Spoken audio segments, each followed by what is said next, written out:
Appendix. 附录 Japanese fiscal and monetary policies in the 1990s. 1990年代的日本财政和货币政策。Introduction. 引言 During much of the 1990s, Japan's economic performance disappointed. Actual growth largely remained below potential. The economic loss, in the form of lost output and national income, amounts to trillions of yen. Unemployment is one indicator of the degree of social dislocation. Another may be the suicide rate, which rose to post-war record highs in the 1990s, apparently largely recession-induced. 2.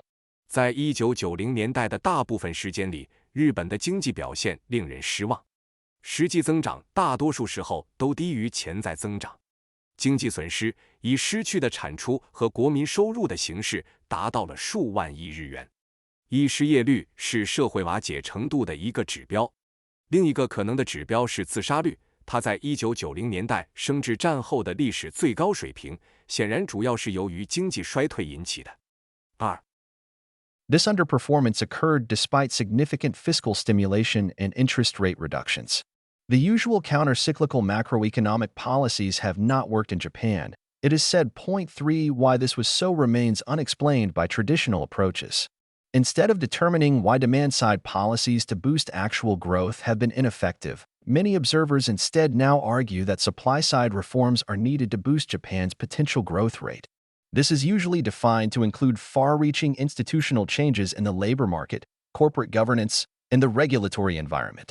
Put simply, it is said that to improve performance, Japan must shift from a Japanese-style, bank-centered and relationship-based system to a US-style, market-based and competitive system, or from welfare capitalism to shareholder capitalism. 4. 尽管有显著的财政刺激和利率降低，但这种表现不佳的情况仍然发生。人们说，日本的常规反周期宏观经济政策并未奏效。3. 为什么会这样？传统的方法无法解释。许多观察者现在不再探讨为什么刺激需求的政策无法提高实际增长，而是主张需要进行供给侧改革，以提高日本的潜在增长率。这通常被定义为包括劳动市场、公司治理和监管环境的深远制度变革。简单来说，人们认为要提高表现，日本必须从日本式的以银行为中心和基于关系的系统转变为美国式的以市场为基础和竞争性的系统，或者从福利资本主义转变为股东资本主义。4. This paper proposes a theoretical and empirical solution to the enigma of the ineffectiveness of demand stimulation policies. It is used to throw new light on the discussion about the need for structural reform and its link to the policies taken by the Bank of Japan. 本文提出了一个理论和实证的解决方案，以解决需求刺激政策无效的谜团。它被用来为关于需要进行结构改革以及其与日本银行所采取政策的联系的讨论提供新的视角。2. Cyclical policies evaluated by traditional approaches. 2. 传统方法评估的周期性政策。1. Fiscal policy. 1. 财政政策。Since 1992, 10 fiscal stimulation packages amounted to 146 trillion yen. These figures may have been exaggerated by politically motivated double counting. The national income accounting data for government spending also show a significant increase from an aggregate of 705 trillion yen in the 1980s to 1,136 trillion yen in the 1990s. As a percentage of nominal GDP, this represented an increase from 20.9% on average in the 1980s to 22.7% in the 1990s. The extent of fiscal stimulation becomes even more apparent when viewed on a growth basis. On average, government spending contributed almost half of growth in the 1990s, while it contributed only a sixth of growth in the 1980s. 自1992年以来，共有10个财政刺激计划，总额达到146万亿日元。这些数字可能由于政治动机的双重计算而被夸大。政府支出的国民收入核算数据也显示了显著增长，从1980年代的705万亿日元增加到1990年代的1136万亿日元。作为名义 GDP 的百分比，这代表了从1980年代平均 20.9% 增加到1990年代的 22.7%。当从增长的角度来看，财政刺激的程度变得更加明显。平均来说，政府支出在1990年代几乎贡献了一半的增长，而在1980年代只贡献了1/6的增长。While the government contribution to growth increased, government revenues fell significantly as the weaker economy reduced tax revenues. There are two options to fund the revenue shortfall: debt finance or money finance. In the former case, the government borrows from the private sector. In the latter, it either creates money directly or borrows from the central bank, which pays by creating money. 5 in Japan's case. The issuance of legal tender has been delegated to the Bank of Japan, which, since at least the late 1970s, has in practice independently decided the quantity of its credit creation. See monetary policy below. Moreover, the finance law does not allow the central bank to directly underwrite government bonds. 6 Thus the government borrowed from the private sector, mainly via bond and bill issuance. 7虽然政府对增长的贡献增加了，但政府收入却大幅下降，因为经济疲软导致税收减少。补充收入不足有两种选择：债务融资或货币融资。在前者的情况下，政府从私人部门借款；在后者的情况下，政府直接创造货币或从中央银行借款，中央银行通过创造货币来支付。在日本的情况下，发行法定货币的权利已经委托给日本银行。自1970年代末以来，日本银行实际上已经独立决定了其信贷创造的数量，参见下文的货币政策。此外，财政法并不允许中央银行直接承销政府债券，因此，政府主要通过发行债券和票据从私人部门借款。New government borrowing increased by 300.4 trillion yen during the 1990s, 58.6% of 2000 nominal GDP. This raised total outstanding debt to 522.1 trillion yen by the end of 2000, amounting to 101.8% of GDP. Adding the new borrowing of 60.36 trillion yen during 2001, the most recent national debt figures record a new high of 582.46 trillion yen, about 120% of GDP. 1990年代，政府新的借款增加了300.4万亿日元，2000年名义 GDP 的 58.6%， 这使得到2000年底的总债务增加到522.1万亿日元，占 GDP 的 101.8%。加上2001年新的借款 60.36 万亿日元，最新的国债数据记录了新的高点 582.46 万亿日元，约占 GDP 的 120%。A. The case for fiscal policy effectiveness. A. 财政政策有效性的案例。Since many economists in Japan would call themselves Keynesian, fiscal spending has many supporters. The need for and usefulness of fiscal stimulation has, among others, been argued by Nagatani, 1996, Yoshitomi, 1996, Ku, 1998, 1999, Posen, 1998, and Ito, 2000. The extreme position of a pure fiscalist stance is represented by Ku, 1998, 1999, and Ito, 2000. 由于日本的许多经济学家自称为凯恩斯主义者，因此财政支出有许多支持者。财政刺激的需要性和有效性已经被 Nagatani 1996、Yoshitomi 1996、Ku 1998、1999、Posen 1998和 ITO 2000等人所论证。纯粹的财政主义立场的极端位置由 Ku 1998、1999和 ITO 2000所代表。Ku argues the general case for fiscal policy effectiveness. While money is neutral, fiscal policy is highly effective. The special case for fiscal policy effectiveness was made by Ito, 2000, when short-term nominal interest rates had reached zero. He argued that the economy was in a liquidity trap. 8 Thus monetary policy would be ineffective and fiscal policy unusually effective, without crowding out. Hence, Ito advocates fiscal stimulation in a zero-interest environment. See below on monetary policy. 9 However, by arguing the case of short-term nominal interest rates that do not fall further. Ito's argument does not apply to much of the 1990s, when interest rates actually fell. Ku 主张财政政策的普遍有效性，虽然货币是中性的，但财政政策却非常有效。伊藤 ITO 2000在短期名义利率已经降至0时，为财政政策的特殊有效性提出了论证。他认为经济陷入了流动性陷阱。因此，货币政策将无效，而财政政策将异常有效，不会导致挤出效应。因此，伊藤主张在零利率环境下进行财政刺激，参见下文关于货币政策的部分。然而，通过论证短期名义利率不会进一步下降的情况，伊藤的论点并不适用于1990年代的大部分时间，当时利率实际上是下降的。As to the expected impact of fiscal expenditures, many proponents of fiscal policy adopt a cautious interpretation of the Keynesian multiplier, downplaying second and third round effects. Most forecasters emphasize the role of the primary impact. To estimate the expected impact of fiscal policy, many government and private sector economists therefore often argued that a public works project worth 1 trillion yen would boost nominal GDP by 1 trillion yen. A spending package amounting to 2% of GDP was commonly expected to boost GDP by 2 percentage points. 10. 关于财政支出的预期影响，许多财政政策的支持者对凯恩斯乘数采取了谨慎的解释。大多数预测者强调了初级影响的作用，淡化了第二轮和第三轮效应。为了估计财政政策的预期影响，许多政府和私营部门的经济学家因此经常认为，价值1万亿日元的公共工程项目将使名义 GDP 增加1万亿日元。一项相当于 GDP 2% 的支出计划通常预计会使 GDP 增长2个百分点。是。Nevertheless, few authors would argue that fiscal policy has been effective. The notable exceptions are Posen, 1998, and Ito, 2000.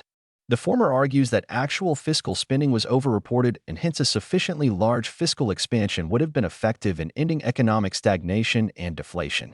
However, no empirical test, for instance, using the more reliable national income accounting data for fiscal spending, is offered in support of this argument. Using such data, see Section 3 below, it becomes clear that sizable fiscal stimulation did take place, but without recovery. 然而，很少有作者会主张财政政策已经有效。值得注意的例外是波森 （Posen, 1998）和伊藤 （Ito, 2000）。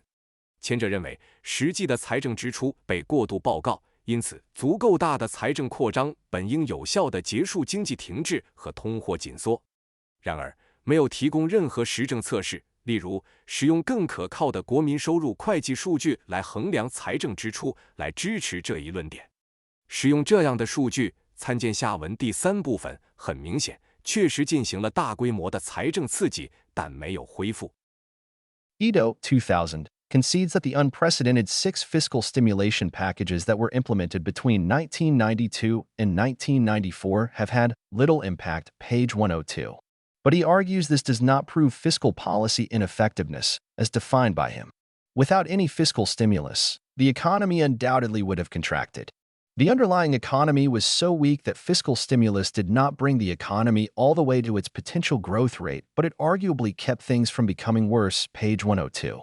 The ceteris paribus condition is invoked, only to claim its violation.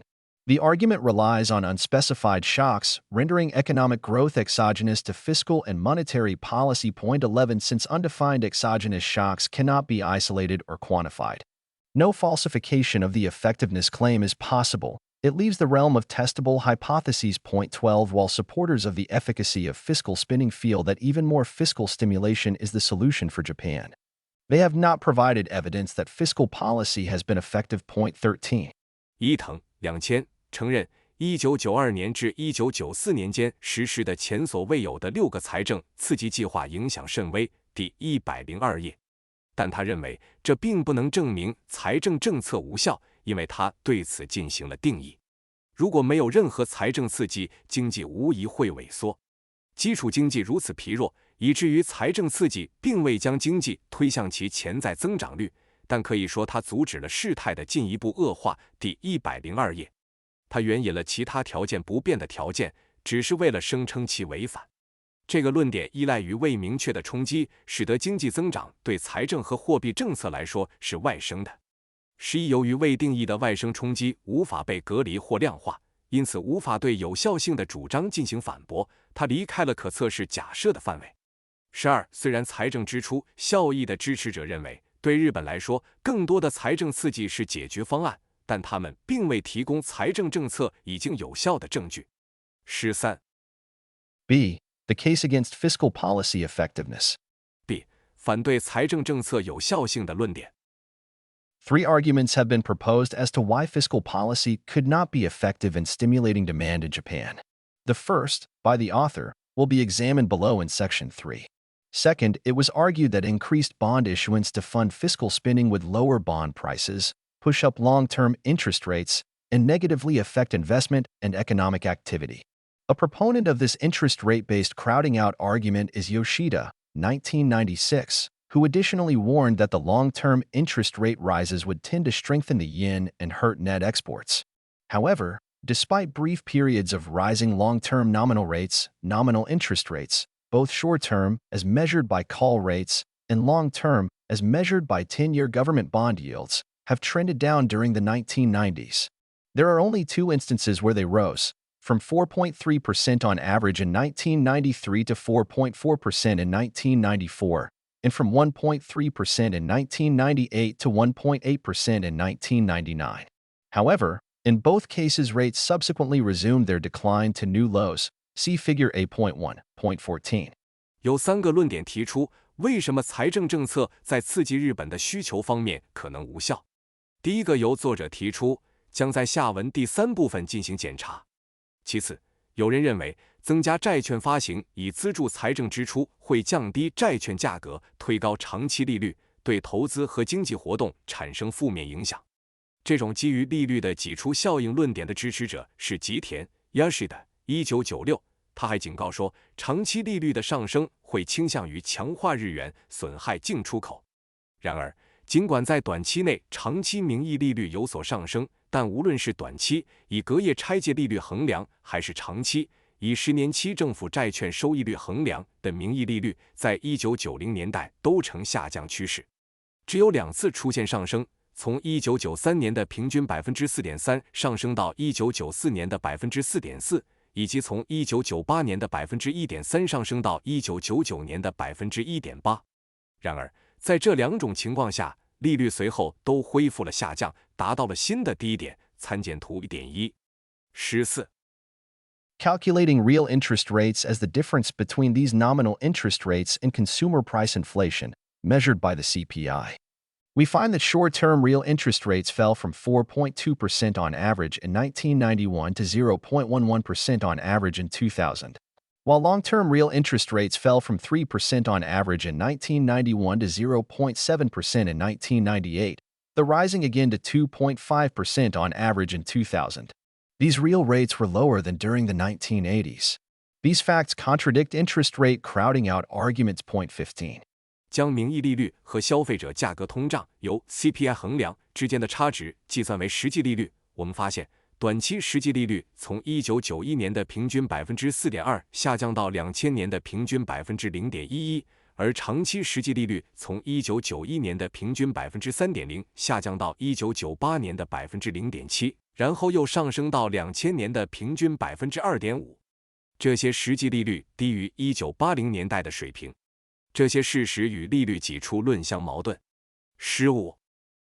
Figure A.1 10-year government bond yield and call rate, uncollateralized, overnight. 图1.1 10年期政府债券收益率和隔夜拆借利率无担保。Nominal interest rates have trended down in the 1990s. 1990年代，名义利率呈下降趋势。Source: Bank of Japan.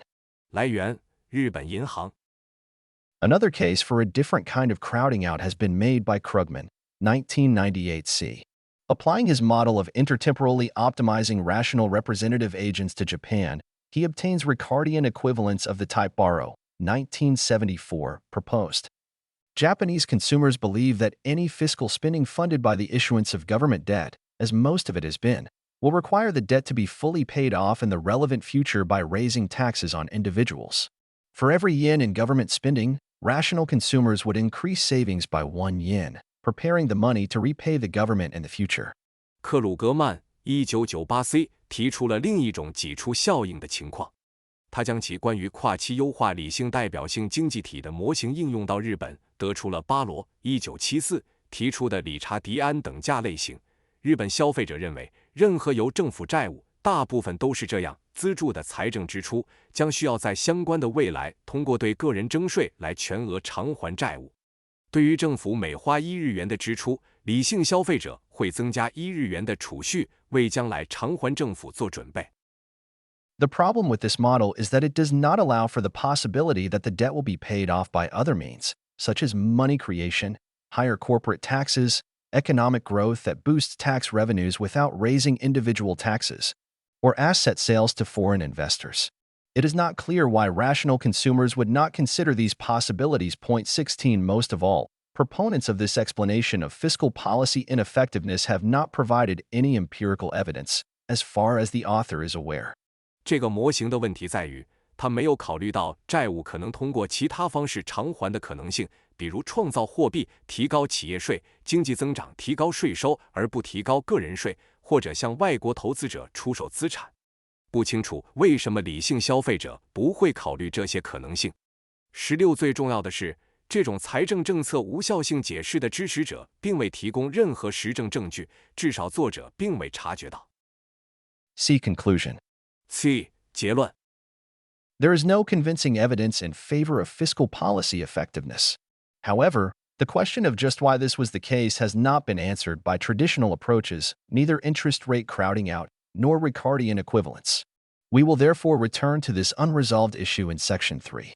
并没有令人信服的证据支持财政政策的有效性。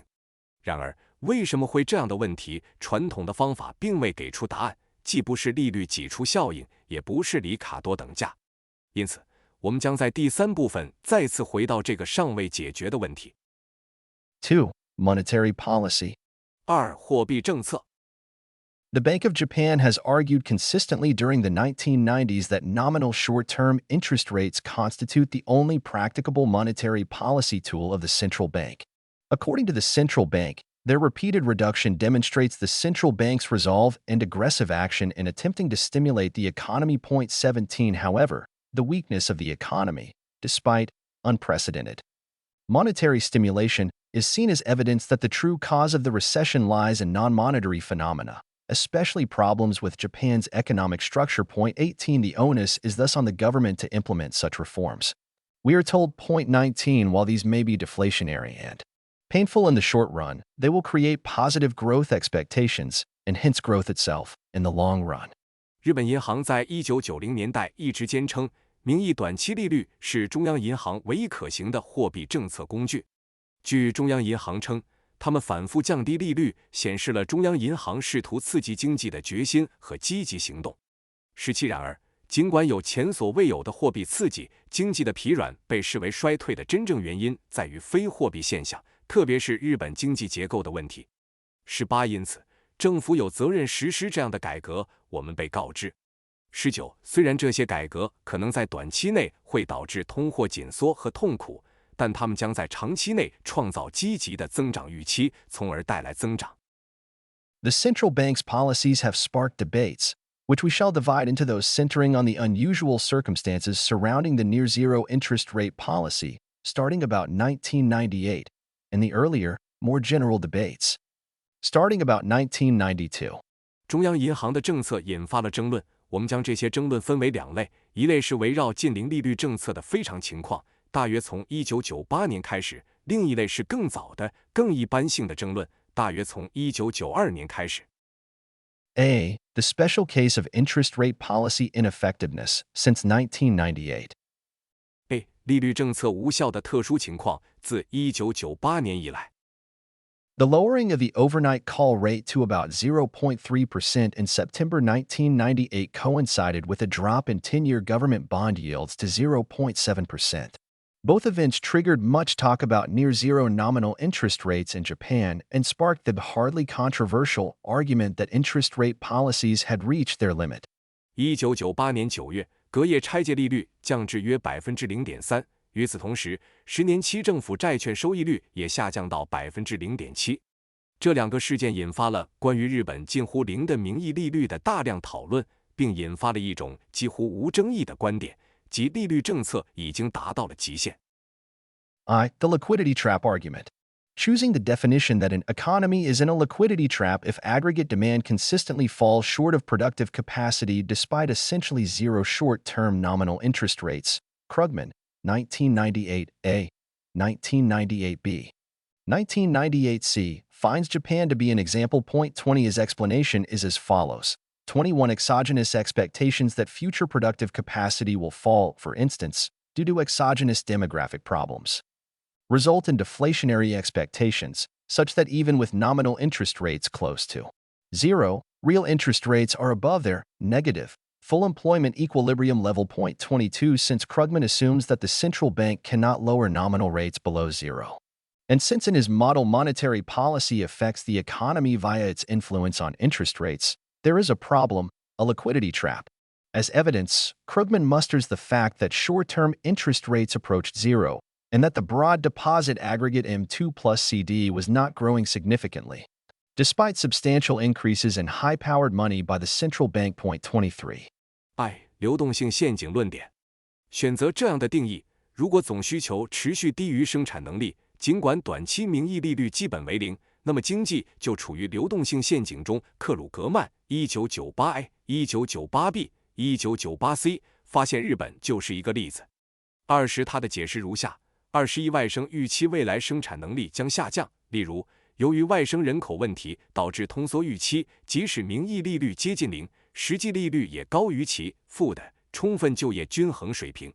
22由于克鲁格曼假设中央银行无法将名义利率降低到零以下，而且在他的模型中，货币政策通过影响利率来影响经济，因此存在一个问题：流动性陷阱。作为证据，克鲁格曼列举了短期利率接近零，以及广义存款 M2 加 CD 的增长并不显著，尽管中央银行大幅增加了高能货币。23 2. Inflation targeting. The Bank of Japan supports Krugman's analysis. While it concludes from this that monetary policy is ineffective, Krugman dismisses fiscal stimulation for Ricardian equivalence reasons, see above, as well as structural reforms, because they constitute a supply-side policy that cannot increase demand. Since real rates are defined as nominal rates minus inflation expectations, Krugman's recommendation is to raise inflationary expectations sufficient to render real interest rates negative. This can be done by the central bank if it can make a credible commitment that it will pursue irresponsible monetary policy instead of price stability or deflation. Krugman argues that agents had considered interest rate reductions to be temporary, to be reversed the moment prices start to rise, and thus ineffective. A credible commitment to a permanent increase in prices, even when inflation appears, would reverse expectations. Krugman, 1998c, thus suggests the introduction of an inflation target. 2. 通胀目标设定。日本银行支持克鲁格曼的分析，虽然他由此得出货币政策无效的结论，但克鲁格曼却以理查迪安等价理论见上文为由，否定了财政刺激以及结构改革，因为它们构成了供应侧政策，无法增加需求。由于实际利率被定义为名义利率减去通胀预期，克鲁格曼的建议是提高通胀预期，使实际利率变为负数。这可以通过中央银行来实现，如果它能做出可信的承诺，即它将追求不负责任的货币政策，而不是价格稳定或通缩。克鲁格曼认为，经济主体认为利率降低是暂时的，一旦价格开始上涨就会逆转，因此无效。对于价格永久性上涨的可信承诺，即使出现通胀，也会改变预期。因此，克鲁格曼 1998C 建议引入通胀目标。There are problems with Krugman's argument. First, it is not obvious that a central bank cannot impose negative penalty-type interest rates, for instance, on excess reserves. Point 24 Second, Krugman's model does not answer the question of just how the liquidity trap situation developed. A question that may yield important insights. Point 25 As he admits, there are few solid reasons why there should be negative growth and inflation expectations. Point 26 Third, Krugman's transmission mechanism is based on interest rates and does not allow for quantity effects. For instance, he argues that no matter how much money the Bank of Japan prints now, it doesn't matter. 1998b, page 4. We will see the relevance of this in section 3. Fourth, Bank of Japan spokesmen frequently point out that Krugman's argument is contradictory. If there is a liquidity trap and nothing more can be done, as they agree, How can the central bank possibly make a credible commitment to create inflation? 27. Since the model describes no physical mechanism by which demand is stirred, it all depends on the credible commitment. But credibility is hindered by the knowledge that the central bank is merely trying to pretend to be credible, while it cannot affect the economy in any physical sense. Thus, the policy is not credible. McKinnon, 1999, takes the same stance by arguing that, due to the liquidity trap, inflationary expectations cannot be raised. 28. Instead of the attempt to create expectations of inflation, he suggests stirring expectations of yen depreciation through joint action by the Japanese and U.S. governments. Page 187. It is not clear through what transmission mechanism in his model this depreciation should be achieved and why this policy would be any more credible than the policy to establish an inflation target. 克鲁格曼的论点存在问题。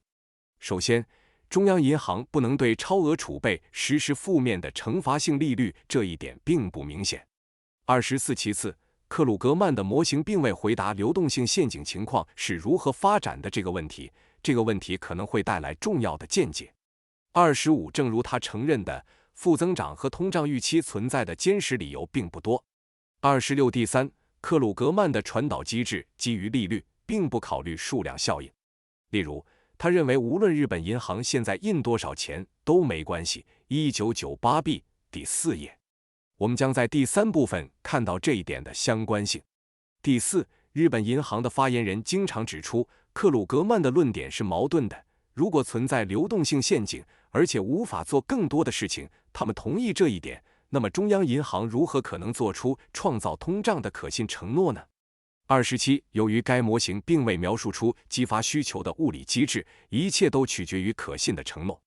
但是，由于知道中央银行只是试图假装可信，而实际上无法在物理意义上影响经济，所以信誉受到阻碍。因此，这项政策是不可信的。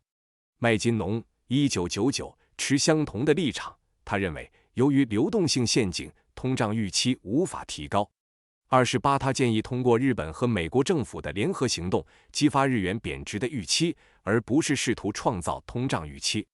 他的模型中并未明确这种贬值应通过何种传导机制实现，以及为什么这种政策比设立通胀目标更具可信度。Krugman's 1998c initial defense is to argue that how to actually create these expectations is in a sense something outside the usual boundaries of economics. Page 46. He suggests legal changes to impose an inflation target on the Bank of Japan. His suggestion is 4% for 15 years, with the aim to create managed inflation. Cargill et al. 2000 agree, merely differing in the size of the recommended inflation target, suggesting a 1 to 3% target as sufficient for the late 1990s. 29 Ito 2000 cites the modest growth of M2 compared to faster growth of high-powered money as evidence of a Keynesian liquidity trap. 30 However, he does not follow Krugman's conclusion that monetary policy remains relevant and, like the Bank of Japan, argues that fiscal policy can stimulate the economy. Moreover, Ito also disagrees with McKinnon's proposal to set an exchange rate target, not because the policy would be ineffective, but because it would have negative effects on Japan's trade partners, and hence on Japan. 克鲁格曼 1998c 最初的辩护是认为，如何实际创造这些预期在某种意义上是超出了经济学的常规范围。第46页，他建议通过法律变更对日本银行施加通胀目标。他的建议是15年内为 4%， 以创造管理通胀。卡吉尔等人2000同意这一观点，只是在推荐的通胀目标大小上有所不同。他们认为1到3个百分点的目标对于90年代末期来说已经足够了。29伊藤2000引用安2的适度增长与高能货币的快速增长相比，作为凯恩斯主义流动性陷阱的证据。30然而，他并未跟随克鲁格曼的结论，即货币政策仍然相关，而且像日本银行一样，他认为财政政策可以刺激经济。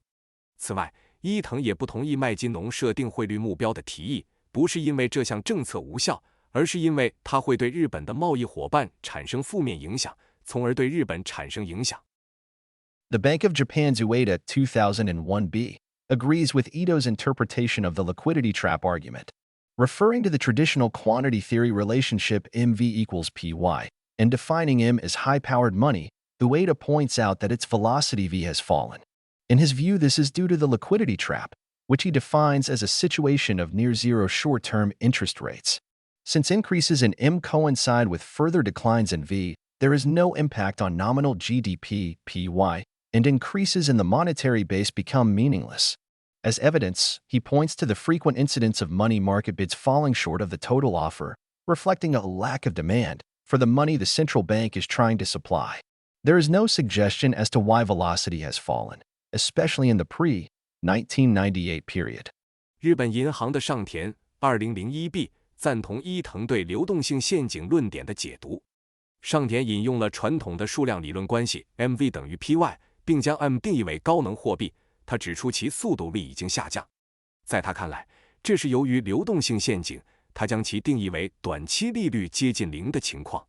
由于 M 的增加与 V 的进一步下降相吻合，对名义 GDP、PY 没有影响，货币基础的增加变得无意义。作为证据，他指出货币市场的投标频繁低于总供应，反映出对央行试图供应的货币的需求不足。他并没有提出为什么速度下降，特别是在1998年之前的时期。Other spokesmen for the Bank of Japan also cite the liquidity trap to argue that the central bank already has done everything possible to stimulate the economy. Ueda 2001a says that the central bank already operates a weak form of inflation target. 31. Any stronger version, with a clear time frame, would be counterproductive because it could not be met, thus reducing credibility. 32. Pressed on this point, Krugman, 1998c, makes a surprising retreat. If the announcement of an inflation target doesn't work, Krugman concedes, there is nothing that can be done by monetary policy. In this case, the temporary fiscal jolt once again comes into its own. Page 59. 日本银行的其他发言人也引用流动性陷阱来争论央行已经尽可能地刺激经济。上田 2001a 表示，央行已经实施了一种弱形式的通胀目标。31任何更强的版本有明确的时间框架都会适得其反，因为无法达到，从而降低信誉。32在这一点上受到追问时，克鲁格曼 1998c 做出了令人惊讶的退让。如果通胀目标的宣布不起作用，克鲁格曼承认货币政策无法做任何事情。在这种情况下，临时的财政刺激再次发挥作用。第59页。Attempts at defining Japan's situation before September 1998 as a liquidity trap exist, but have failed. Weber-Als, 1997, tested for the existence of a liquidity trap and found no empirical support. Instead, she concludes that Japan's experience has been unique, leaving the enigma of interest rate policy ineffectiveness unsolved. More fundamentally, if the liquidity trap is defined as either a situation where short-term nominal interest rates are zero, as Krugman and others do, or in the Keynesian and Hicksian sense as a situation where short-term interest rates cannot be lowered any further, then by definition no liquidity trap existed during the 1990s, not until March 20, 2001. Since an earlier period short-term nominal rates subsequently fell. Since the liquidity trap argument only concerns the time period when there was a liquidity trap, it cannot explain why pre-trap interest rate reductions failed to stimulate the economy during the 1990s. 33 Thus the argument is incapable of addressing, let alone solving, the enigma of interest rate policy ineffectiveness. 尝试将1998年9月之前的日本情况定义为流动性陷阱的尝试存在，但都失败了。韦伯帕尔斯 1997测试了流动性陷阱的存在，并未找到实证支持。相反，他得出的结论是，日本的经验是独特的，利率政策无效的谜团仍未解决。更根本的是，如果将流动性陷阱定义为短期名义利率为零的情况，如克鲁格曼和其他人所做，或者按照凯恩斯和希克斯的理解定义为短期利率无法进一步降低的情况，那么在1990年代，流动性陷阱并不存在，直到2001年3月20日，因为在早期，短期名义利率随后下降。由于流动性陷阱论点只关注存在流动性陷阱的时期，因此无法解释为什么在1990年代陷阱前的利率降低未能刺激经济。33因此，这个论点无法解决，更不用说解决利率政策无效的谜团了。Upon closer inspection, the liquidity trap argument implodes to the tautology that short-term nominal interest rates cannot fall further, because they have fallen by as much as they can fall. 在仔细审查后，流动性陷阱论点崩溃为短期名义利率无法进一步下降的同义反复，因为它们已经下降到可以下降的程度。3. Quantitative easing. Since economists quickly recognized that nominal short-term interest rates close to zero meant the end of many further interest rate reductions, several began to argue that the central bank might want to consider tools other than interest rates. After all, as Werner 2000 reminds us, even zero interest rates are not a sign that monetary policy is stimulatory, since low interest rates may just as well be a sign of expected deflation and monetary tightness as of monetary ease, page 155. The unusual circumstances of near-zero interest rates have prompted even economists who normally argue in favor of interest rates as the key monetary policy tool to abandon the price of money, and instead use the quantity of money as an operating target. For many, the transmission mechanism from such quantitative policy to the economy would operate indirectly, via expectations, Hayashi, 1998. In that case, the credibility problem of Krugman's argument remains and their models cannot deliver a solution. Those who argue for a direct quantity effect on the economy have not solved the issue of velocity instability raised by Ueda, and have also not explained the puzzle of the ineffectiveness of interest rate policy. 3. 量化宽松。由于经济学家很快就认识到接近零的名义短期利率意味着许多进一步的利率降低的结束，一些人开始主张央行可能希望考虑利率以外的工具。毕竟，正如伯南克2000提醒我们的，即使是零利率也不是货币政策刺激的标志，因为低利率可能同样是预期通缩和货币紧缩的标志，而不是货币宽松的标志。第155页。接近零利率的非常情况，甚至促使通常主张利率是关键货币政策工具的经济学家放弃货币的价格，而是使用货币的数量作为操作目标。对于许多人来说，这种量化政策对经济的传导机制将间接地通过预期临早1998来操作。在这种情况下，克鲁格曼论点的信誉问题仍然存在，他们的模型无法提供解决方案。那些主张对经济有直接数量效应的人没有解决上田提出的速度不稳定问题，也没有解释利率政策无效的谜团。B. The general case of interest rate policy ineffectiveness. B. 利率政策无效的一般情况。Some economists have already argued that interest rate reductions would be ineffective when interest rates were still far from zero. Their arguments are based on one of the following three approaches. First, some critics argue that monetary policy cannot stimulate the economy, since money is neutral. Within the context of the debate about Japan's economy, a proponent of the first school of thought is Ku, 1998, 1999. While many theoretical models favor this view, there is no empirical evidence that money is indeed neutral. 34. We will therefore not consider this case in greater detail. 一些经济学家已经争论说，当利率还远离零时，降低利率将无效。他们的论点基于以下三种方法之一。首先，一些批评者认为货币政策不能刺激经济，因为货币是中性的。在关于日本经济的争论中，第一种观点的支持者是 K 1998、1999。虽然许多理论模型支持这种观点，但没有实证证据表明货币确实是中性的。34因此，我们不会更详细地考虑这个案例。The second school of thought argues that causation runs from economic activity to money. Money is endogenous and hence monetary policy is powerless. This view is shared by Kaldor, 1970, and many post-Keynesian economists. 35 In Japan, the Bank of Japan has adhered to this view during the 1990s, which we will consider in greater detail below. 36 Among non-Bank of Japan economists, Yoshikawa, 1993, has been a proponent of this view. 第二种观点认为，因果关系是从经济活动到货币，货币是内生的，因此货币政策无能为力。这种观点得到了 Kaldor 1970年和许多后凯恩斯主义经济学家的共享。35在日本，日本银行在20世纪90年代坚持了这种观点，我们将在下文中详细考虑。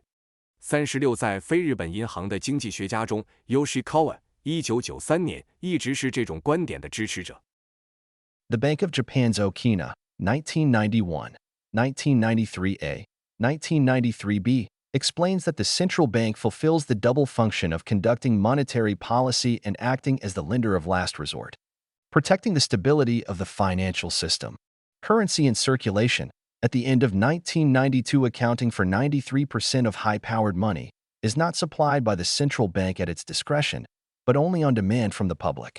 When bank deposits are withdrawn and turned into cash for spending, this demand is largely transaction-based and hence closely related to nominal consumption. In the short run, the central bank cannot control currency in circulation unless it drives up short-term interest rates dramatically, so as to affect nominal consumption. However, in its function as lender of last resort, the central bank cannot allow such interest rate fluctuations, as they might lead to financial instability. Furthermore, bank reserves, the other component of high-powered money, also cannot be controlled for a similar reason, as the deadline for banks to meet their reserve requirements approaches on the 15th of the month. The central bank may be forced to inject more money into the call market or absorb money from it to prevent volatility in short-term interest rates. Hence, high-powered money is not under the control of the central bank and not an exogenous policy variable. It is not the cause, but the result. Okina, 1993b, page 104. The central bank's activity is reduced to smoothing the call rate, which becomes the only viable operational target point. 37. 日本银行的 Okina 1991年 1993A 1993B 解释说，中央银行既负责执行货币政策，又作为最后贷款人，保护金融系统的稳定。1992年底，流通中的货币占高位货币的 93%， 并非由中央银行自行供应，而是根据公众的需求，当银行存款被提取并转化为现金用于消费时，这种需求主要基于交易，因此与名义消费密切相关。短期内，除非中央银行大幅提高短期利率以影响名义消费，否则无法控制流通中的货币。然而，作为最后贷款人，中央银行不能允许这种利率波动，因为它们可能导致金融不稳定。此外，银行储备高位货币的另一个组成部分也不能出于类似的原因而被控制。当银行在每月的15日满足其储备要求的截止日期临近时，中央银行可能被迫向即期市场注入更多的资金，或从中吸收资金，以防止短期利率的波动。因此，高位货币不受中央银行的控制，也不是一个外生的政策变量，它不是原因，而是结果。Okina 1993b 第104页。中央银行的活动减少到平滑即期利率，这成为唯一可行的操作目标。37. The third school holds the opposite view.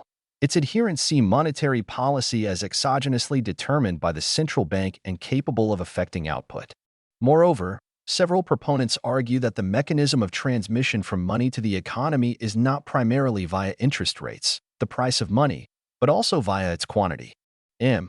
Friedman, 1968, 1984, Poole, 1982, Brunner and Meltzer, 1983, McCallum, 1985. And most economics textbooks argue that it is possible for the central bank to control high-powered money exogenously in order to implement monetary policy and manipulate the economy. McCallum, 1993, points out that the Bank of Japan admits that it can control high-powered money if it allowed greater interest rate fluctuations. In line with this view, Iwata, 1992b, 1992c, 1994, argues that the Bank of Japan's explanation and conduct of monetary policy, what he termed the BOJ theory, is fundamentally flawed. According to him, the central bank can exogenously manipulate the quantity of high-powered money, while there is a stable relationship between high-powered money and deposit aggregates, such as M2 plus CD, and between deposit aggregates and GDP. Therefore, the central bank can manipulate economic growth by controlling high-powered money. The latter is, in his view, a more appropriate measure of the stance of monetary policy than interest rates. Using this analysis, Iwata points out that the central bank tightened monetary policy too late and then failed to stimulate the economy for too long, while interest rates had been falling since 1991. The supply of high-powered money contracted for most of 1992.38. He therefore advised in 1992 that the central bank abandon its BOJ theory, and shift its operating target from interest rates to high-powered money. Since interest rate reductions would not stimulate the economy, the central bank should actively increase the supply of high-powered money by bill and bond purchase operations, or else it would create a recession. Iwata, 1992c. Point 39. The subsequent sharp increase in high-powered money and ML silenced most proponents of this view. Moreover, since the late 1980s, it had become increasingly clear that the velocity, as traditionally defined, was not constant, and hence the money demand function was not stable. This means that increases in deposit aggregates could not be expected to imply a certain rise in economic activity. Goodhart, 1989a. 第三种观点持有相反的看法，其支持者认为货币政策是由中央银行外生决定的，并且能够影响产出。此外，一些支持者认为货币对经济的传导机制不主要通过利率、货币的价格，而是通过其数量。M. Friedman 1968年、1984年 Poole 1982年 Werner 和 Meltzer 1983年 McCallum 1985年以及大多数经济学教科书都认为，中央银行可以外生地控制高位货币，以实施货币政策和操纵经济。McCallum 1993年指出，如果日本银行允许更大的利率波动，他承认可以控制高位货币。与此观点一致 Iwata 1992b 1992c 1994年认为，日本银行对货币政策的解释和执行，他所称之为日本银行理论，基本上是错误的。据他说，中央银行可以外生地操纵高位货币的数量，而高位货币与存款总量如 M2+CD 之间，以及存款总量与 GDP 之间存在稳定的关系。因此，中央银行可以通过控制高位货币来操纵经济增长。在他看来，这比利率更适合作为货币政策立场的衡量标准。通过这种分析 ，Iwata 指出，中央银行过于迟缓地收紧了货币政策，然后未能刺激经济过长的时间。虽然利率自1991年以来一直在下降，但高位货币的供应在1992年的大部分时间里都在收缩。38因此，他在1992年建议中央银行放弃其日本银行理论，并将其操作目标从利率转向高位货币。由于利率降低不会刺激经济，中央银行应积极通过购买票据和债券的操作增加高位货币的供应，否则就会造成经济衰退。Iwata 1992c 39随后高位货币和 M1 的急剧增加，使得这种观点的大多数支持者沉默了。此外，自20世纪80年代末以来，越来越明显的是，传统定义的货币速度并不恒定，因此货币需求函数并不稳定。这意味着存款总量的增加不能预期，会导致经济活动的一定增长。Goodhart 1989。Over the following years, the central bank maintained its BOJ theory, countering Iwata's and McCallum's arguments on the basis of the following points. 在接下来的几年里，中央银行坚持其日本银行理论，并根据以下几点反驳了 Iwata 和 McCallum 的论点。The Bank of Japan uses lagged reserve requirements. This renders control of high-powered money impossible.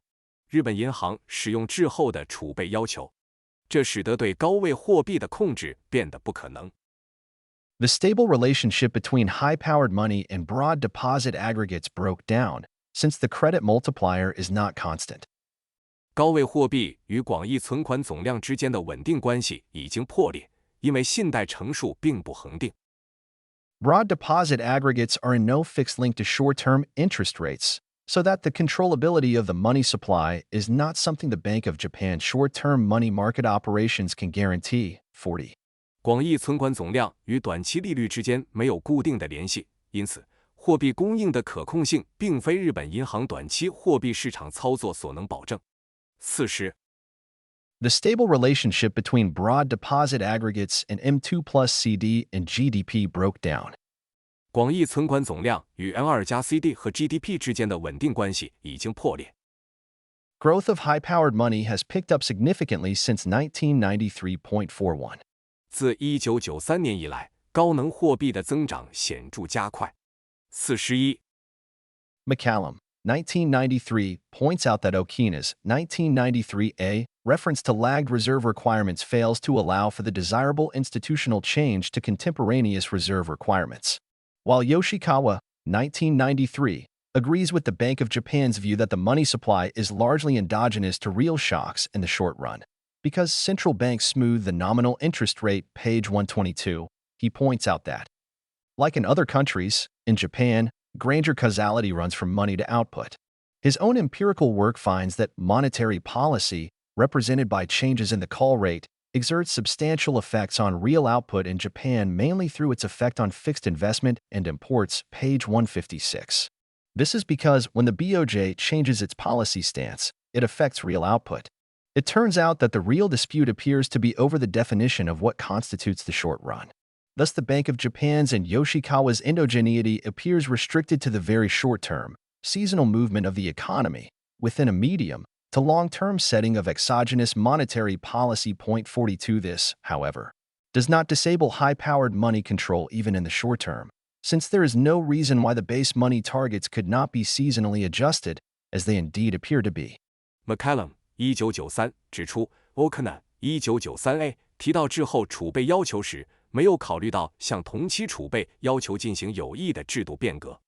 尽管 Yoshikawa 1993同意日本银行的观点，即货币供应在短期内主要是对实际冲击的内生反应，因为中央银行平滑名义利率 P12，但他指出，像在其他国家一样，在日本，格兰杰因果关系是从货币到产出。他自己的实证研究发现，货币政策通过改变隔夜拆借利率，主要通过其对固定投资和进口的影响，在日本对实际产出产生了重大影响 P156。这是因为当日本银行改变其政策立场时，它会影响实际产出。结果显示，真正的争议似乎在于定义什么构成短期。因此，日本银行和 Yoshikawa 的内生性似乎仅限于经济的非常短期、季节性运动，在一个中长期的外生货币政策设置中。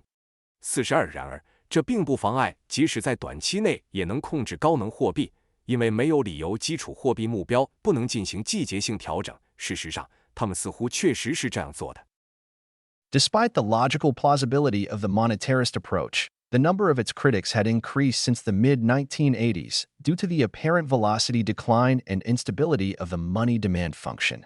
Pointed out by Okina. 43 Additionally, monetarists who noticed the rise in ML in 1992 and 1993, and in the late 1990s the surge in high-powered money, saw no further problems with Japan's economy and argued that there was no reason to fear a credit crunch or other monetary obstacles to growth. 44 Thus the public debate about the controllability of money aggregates abated for several years, during which the central bank emphasized the unreliability of monetary aggregates and maintained its view of endogenous money. 45 The old debate flared up again at the end of the 1990s, remaining equally indeterminate.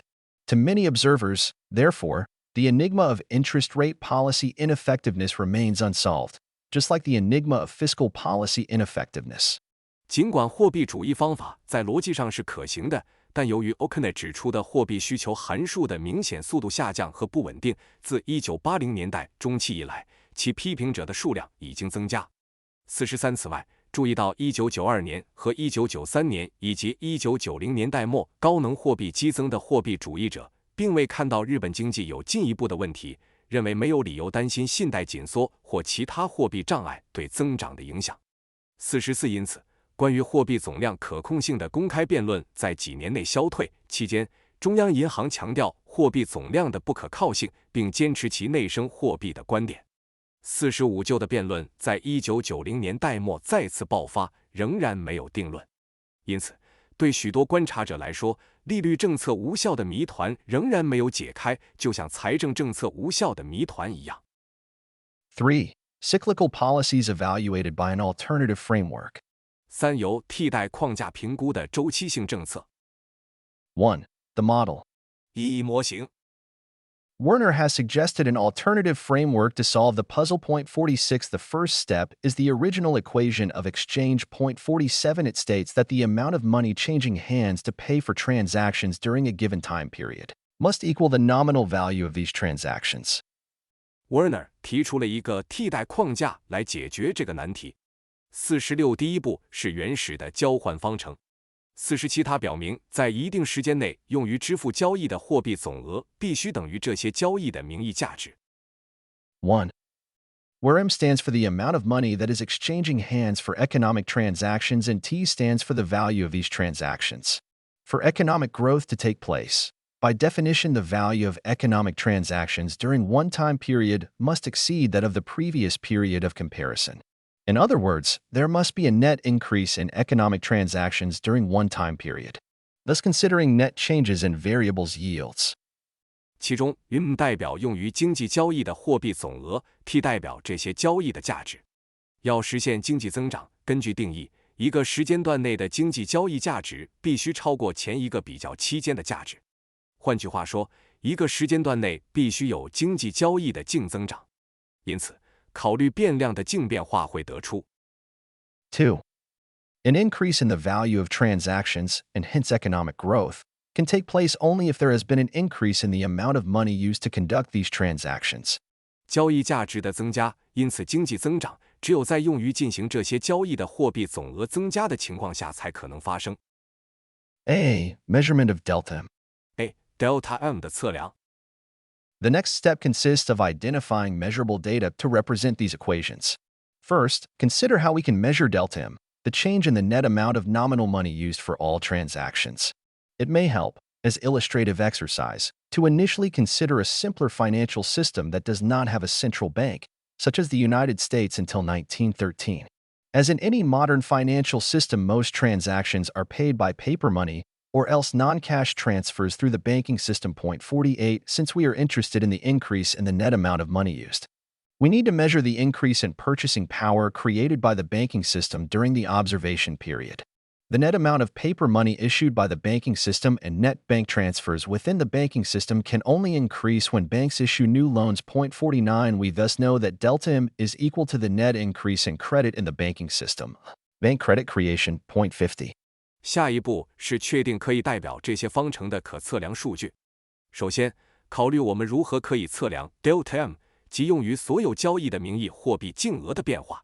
作为说明性的练习，最初可能会考虑一个没有中央银行的更简单的金融系统，比如直到1913年的美国。就像在任何现代金融系统中，大多数交易都是通过纸币支付的，或者是通过银行系统进行的非现金转账。48. 由于我们对使用的货币净额的增加感兴趣，我们需要测量银行系统在观察期间创造的购买力增加。银行系统发行的纸币净额和银行系统内的银行转账净额只有在银行发行新的贷款时才会增加。49. 因此，我们知道 delta M 等于银行系统中信贷的净增长，银行信贷创造。50. Now we can introduce a central bank. It usurps the monopoly on the issuance of legal tender, and it can create new purchasing power by extending loans. Its creation of new purchasing power can be measured by adding up all its transactions within a given time period. 51. In a financial system with a central bank, then, AM is simply the net credit creation of the central bank and the banking system. 现在我们可以引入中央银行，它垄断了法定货币的发行，并且可以通过扩大贷款来创造新的购买力。它创造新的购买力可以通过在给定时间段内累加所有的交易来衡量。在有中央银行的金融系统中 ，AM 就是中央银行和银行系统的净信贷创造。Already at this stage, we can come to some uncontroversial conclusions. It is true that the decline in the value of economic transactions during the 1990s in Japan had to be accompanied by a decline in net credit creation. For the value of transactions to increase, and hence economic activity to pick up, there must also be an increase in the amount of credit created by the central bank and banks. To infer causation, we need to add information concerning bank and central bank behavior and their interaction with their borrowers, thus rendering the above equations behavioral relationships. 即使在这个阶段，我们也可以得出一些无争议的结论。日本在1990年代经济交易价值的下降，确实必须伴随着净信贷创造的下降。要想增加交易的价值，从而促进经济活动的提振，也必须增加中央银行和银行创造的信贷量。为了推断因果关系，我们需要添加有关银行和中央银行行为的信息，以及他们与借款人的互动，从而使上述等式成为行为关系。B. Measurement of delta T. B. Delta T 的测量。Before we do this, consider the measurement of the value of economic transactions during a given time period. There is an agency that has access to the majority of the data on a daily basis. As Bank of Japan Governor Matsushita reminded us, most of the country's transactions, yen 300 trillion or 70% of annual GDP every day, are booked via its settlement system. Point 52. Unfortunately, the central bank refuses to publish such data. For this reason, proponents of the equation of exchange argued that the far cruder and older data on national income, output, or expenditure should be used as proxy. This has led to the formulation of the so-called quantity theory of money, which rewrites the right-hand side of 1 as PY, with P being the price level of GDP-based transactions, and Y referring to real GDP, and adds velocity V to the left. 在我们做这个之前，考虑在给定时间段内经济交易价值的测量。有一个机构每天都能获取到大部分数据，正如日本银行行长松下所提醒我们的，该国的大部分交易，每天300万亿日元，或者说是年度 GDP 的70百分号，都是通过其结算系统进行的。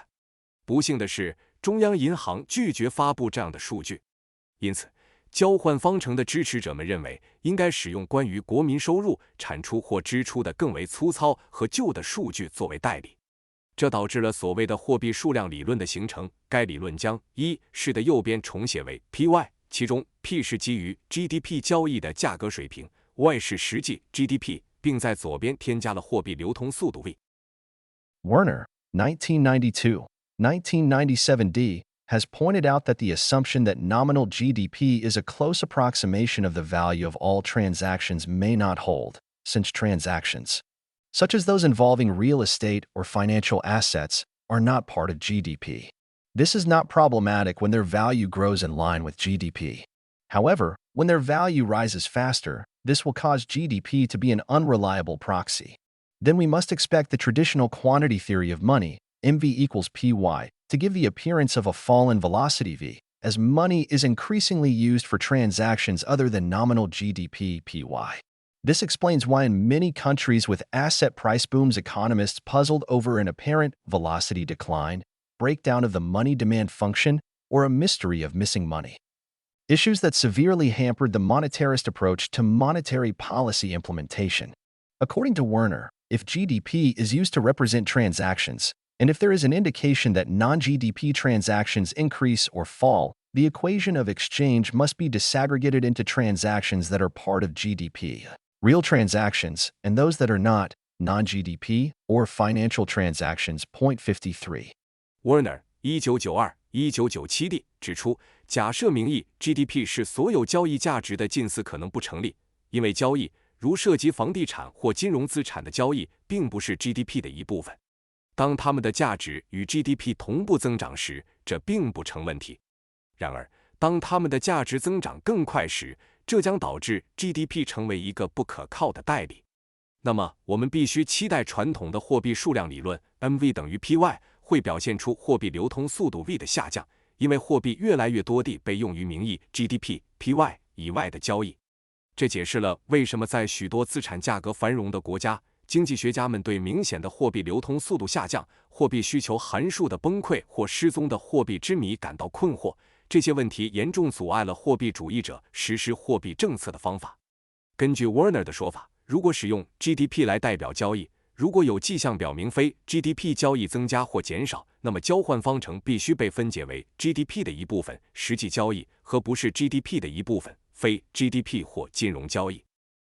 In theory, we can disaggregate the transaction data of equation 1 any way we wish. It will become an empirical issue whether we can find statistical data to proxy the theoretical breakdown. We proceed with the following disaggregation of 2 by dividing both the amount of money changing hands and the value of transactions into those that are part of the GDP definition, delta MAR and delta TR, and those that are not, delta MEF and delta TF. 理论上，我们可以按照我们希望的方式分解等式中的交易数据。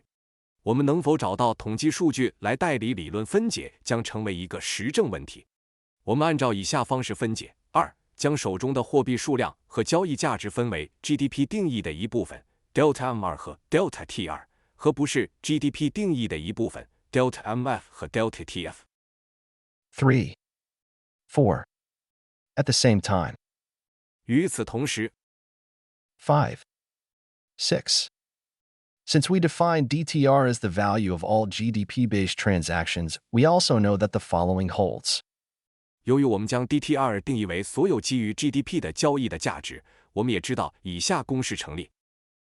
7. Where PR refers to the GDP deflator. Together with 5, we can say that the rise, fall, in the amount of money used for GDP-based transactions is equal to the rise, fall, in nominal GDP.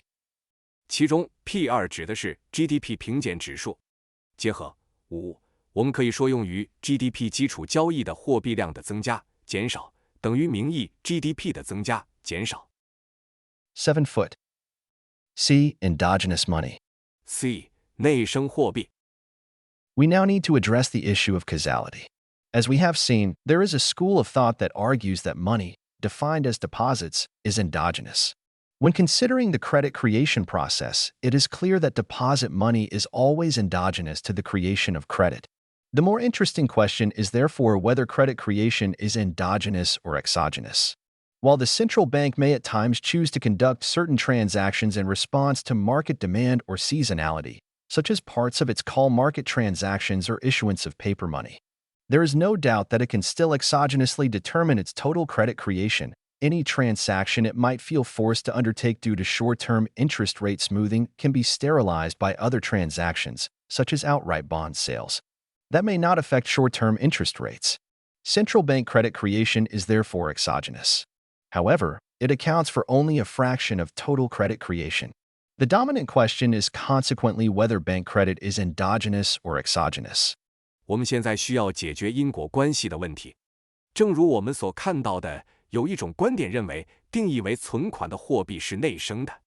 当考虑信贷创造过程时，很明显，存款货币总是内生于信贷创造的。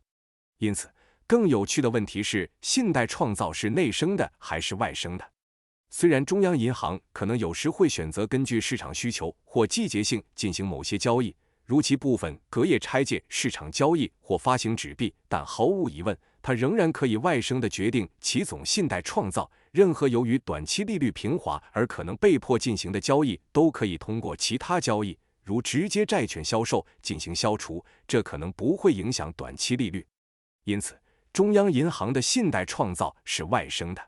然而，它只占总信贷创造的一小部分。因此，主要的问题是，银行信贷是内生的还是外生的？ To reject the hypothesis of endogeneity, we need evidence that banks do not always lend to everyone as much as demanded. Much empirical evidence has been gathered in studies to the effect that at one time or another credit has been rationed, especially to small firms. Point 54. Anyone who has ever applied for a bank loan and was turned down can confirm that banks do not always lend to everyone who wants to borrow. 为了否定内生性的假设，我们需要证据表明，银行并不总是按照需求向每个人提供贷款。许多实证研究已经收集到证据，表明在某些时候，信贷曾经被配给，尤其是对小公司。54. 任何曾经申请过银行贷款并被拒绝的人都可以证实，银行并不总是向每个想借款的人提供贷款。Deductive logic also provides an answer. On the basis of a large number of restrictive assumptions, including perfect information, a Walrasian-style equilibrium is postulated in the credit market. Relaxing the assumption of perfect information or an all-knowing price-setting auctioneer, we find that markets cannot be expected to clear. Non-clearing markets are rationed. Rationed markets are determined not by the price, but by the quantity, according to the short principle.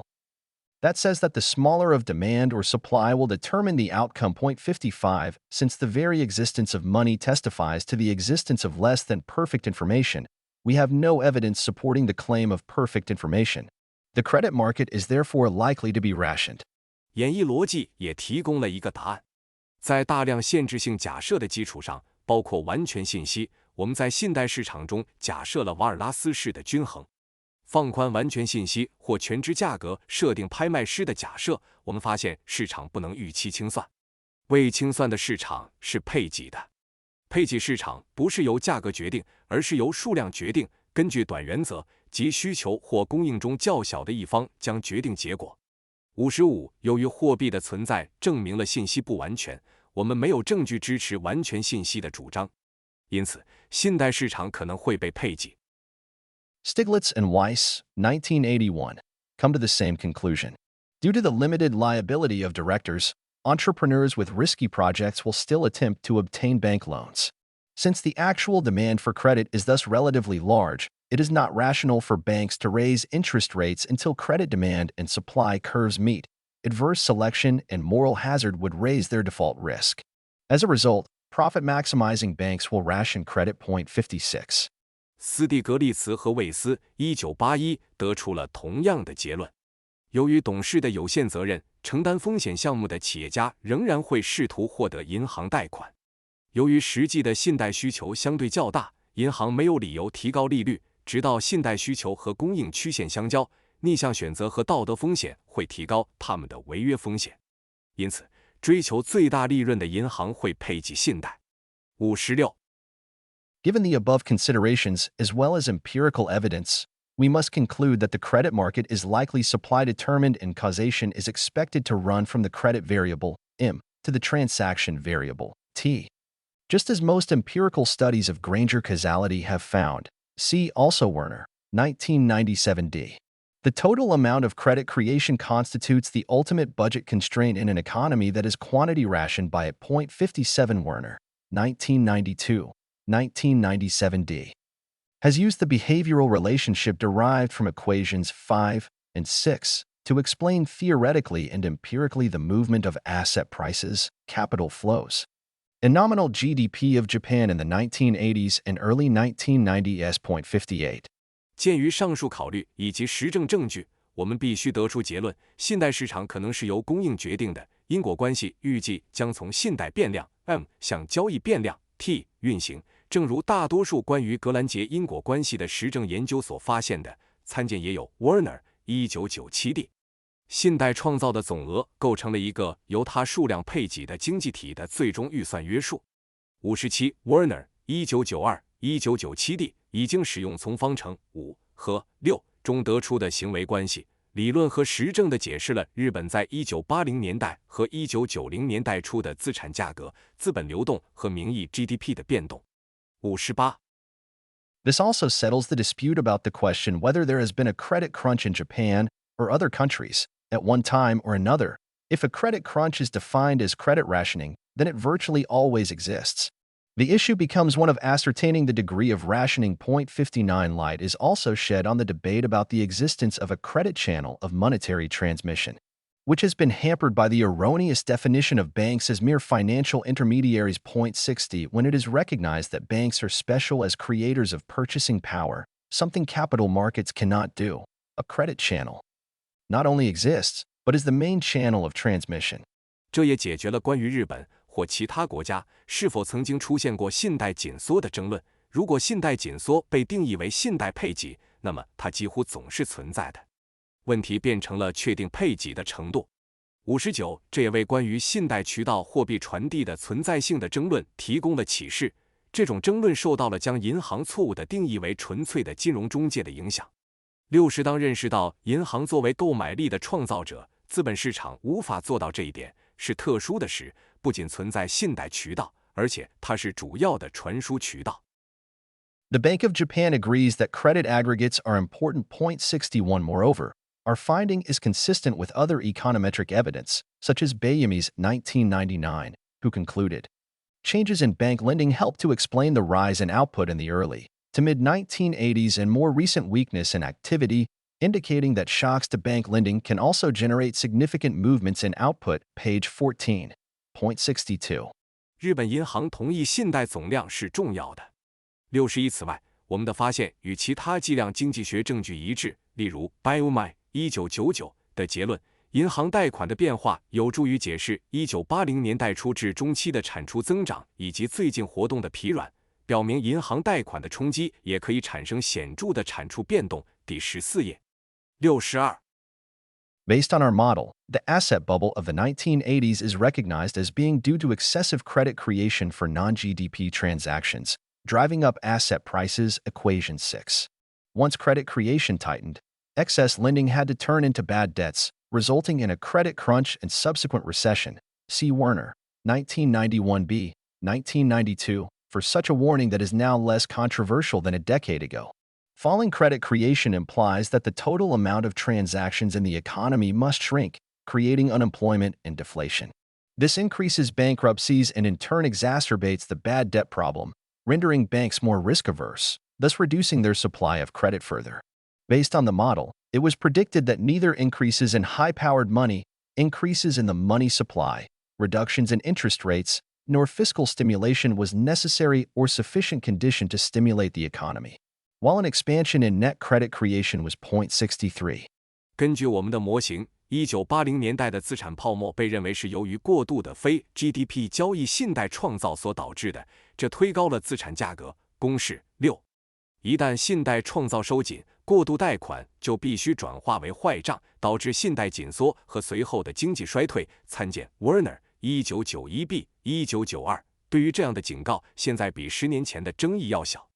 信贷创造的下降意味着经济中的交易总量必须缩小，从而产生失业和通货紧缩，这增加了破产的数量，反过来又加剧了坏账问题，使银行更加厌恶风险，从而进一步减少了他们的信贷供应。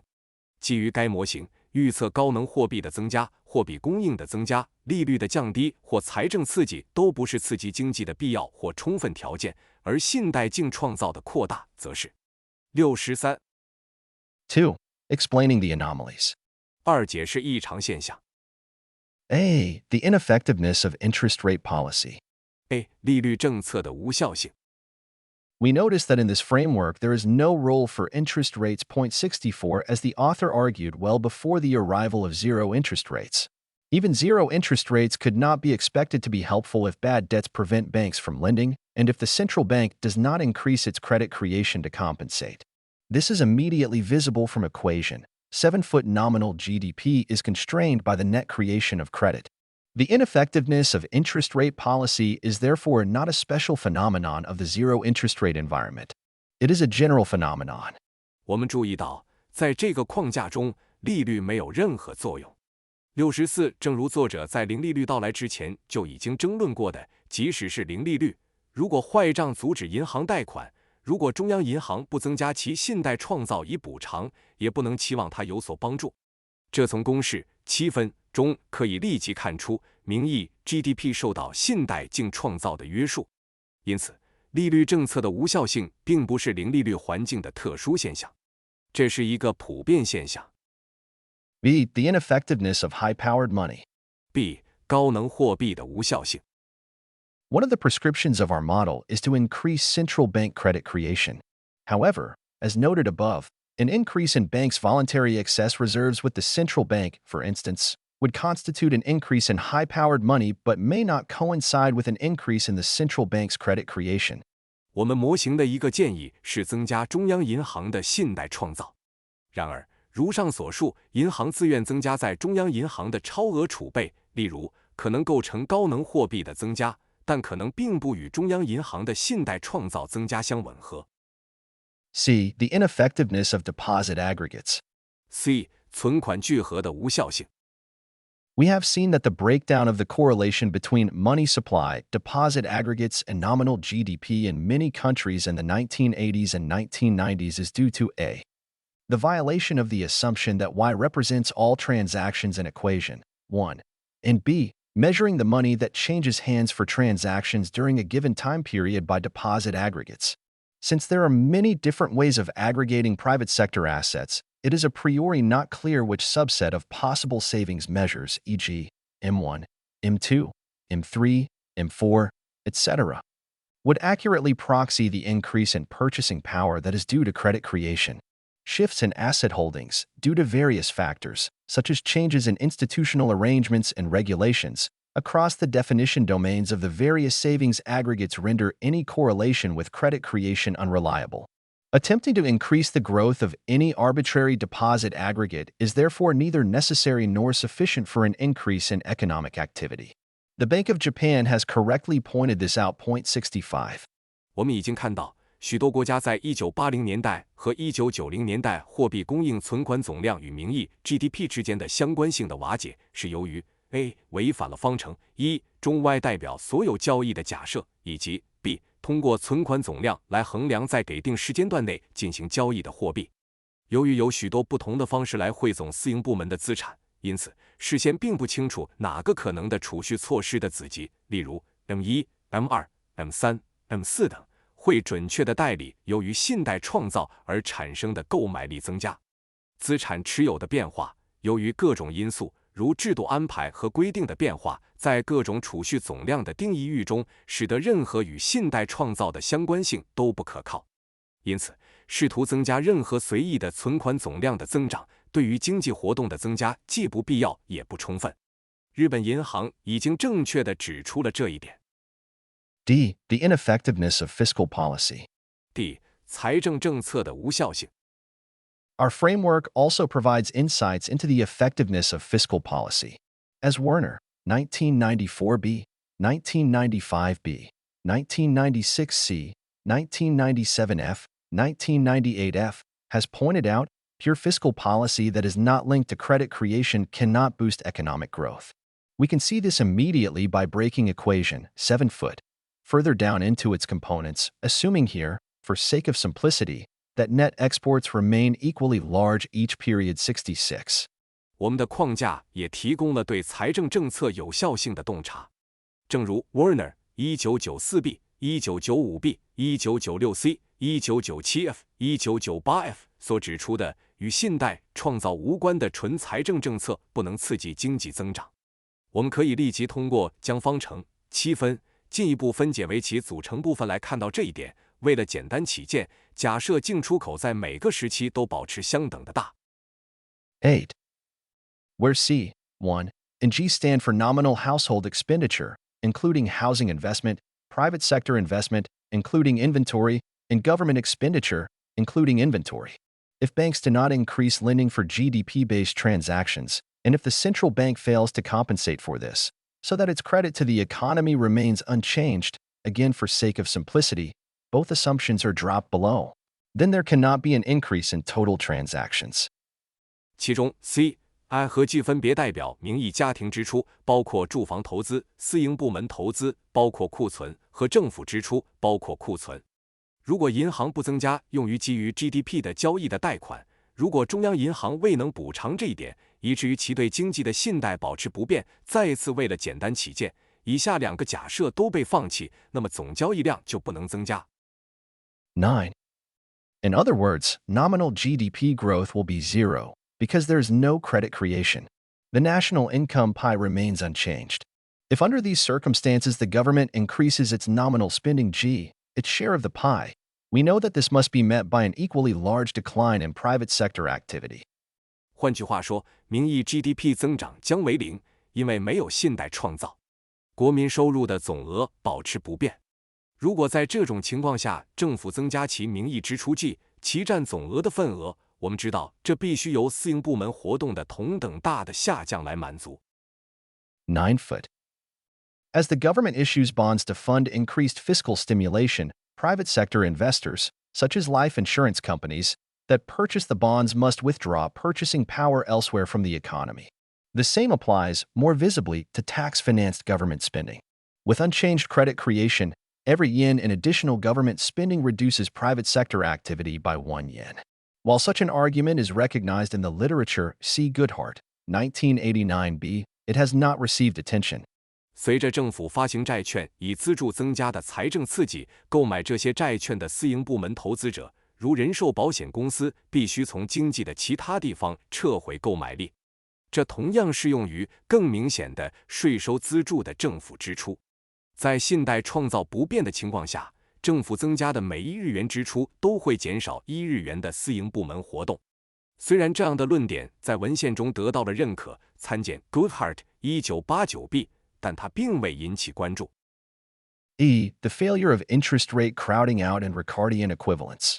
E. 利率挤出效应和里卡多等价理论的失败。With an unchanged national income pie restricted by delta mar, the budget constraint on the economy, any increase in government spending must shrink the private sector share of the pie. We observe a different kind of crowding out than has been postulated so far in the Japanese case.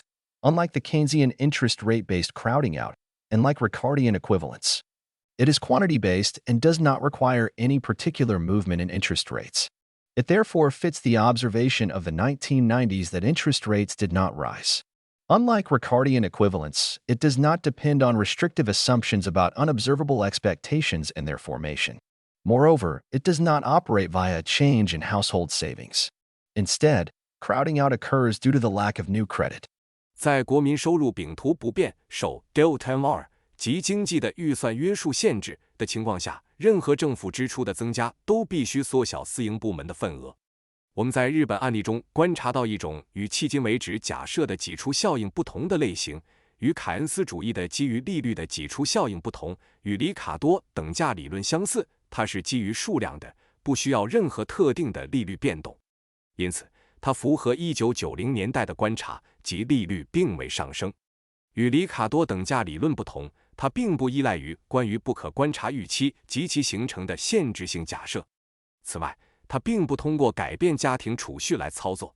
相反，由于新信贷的缺乏，挤出效应发生。3. Evaluation of the model. 3. 模型评估。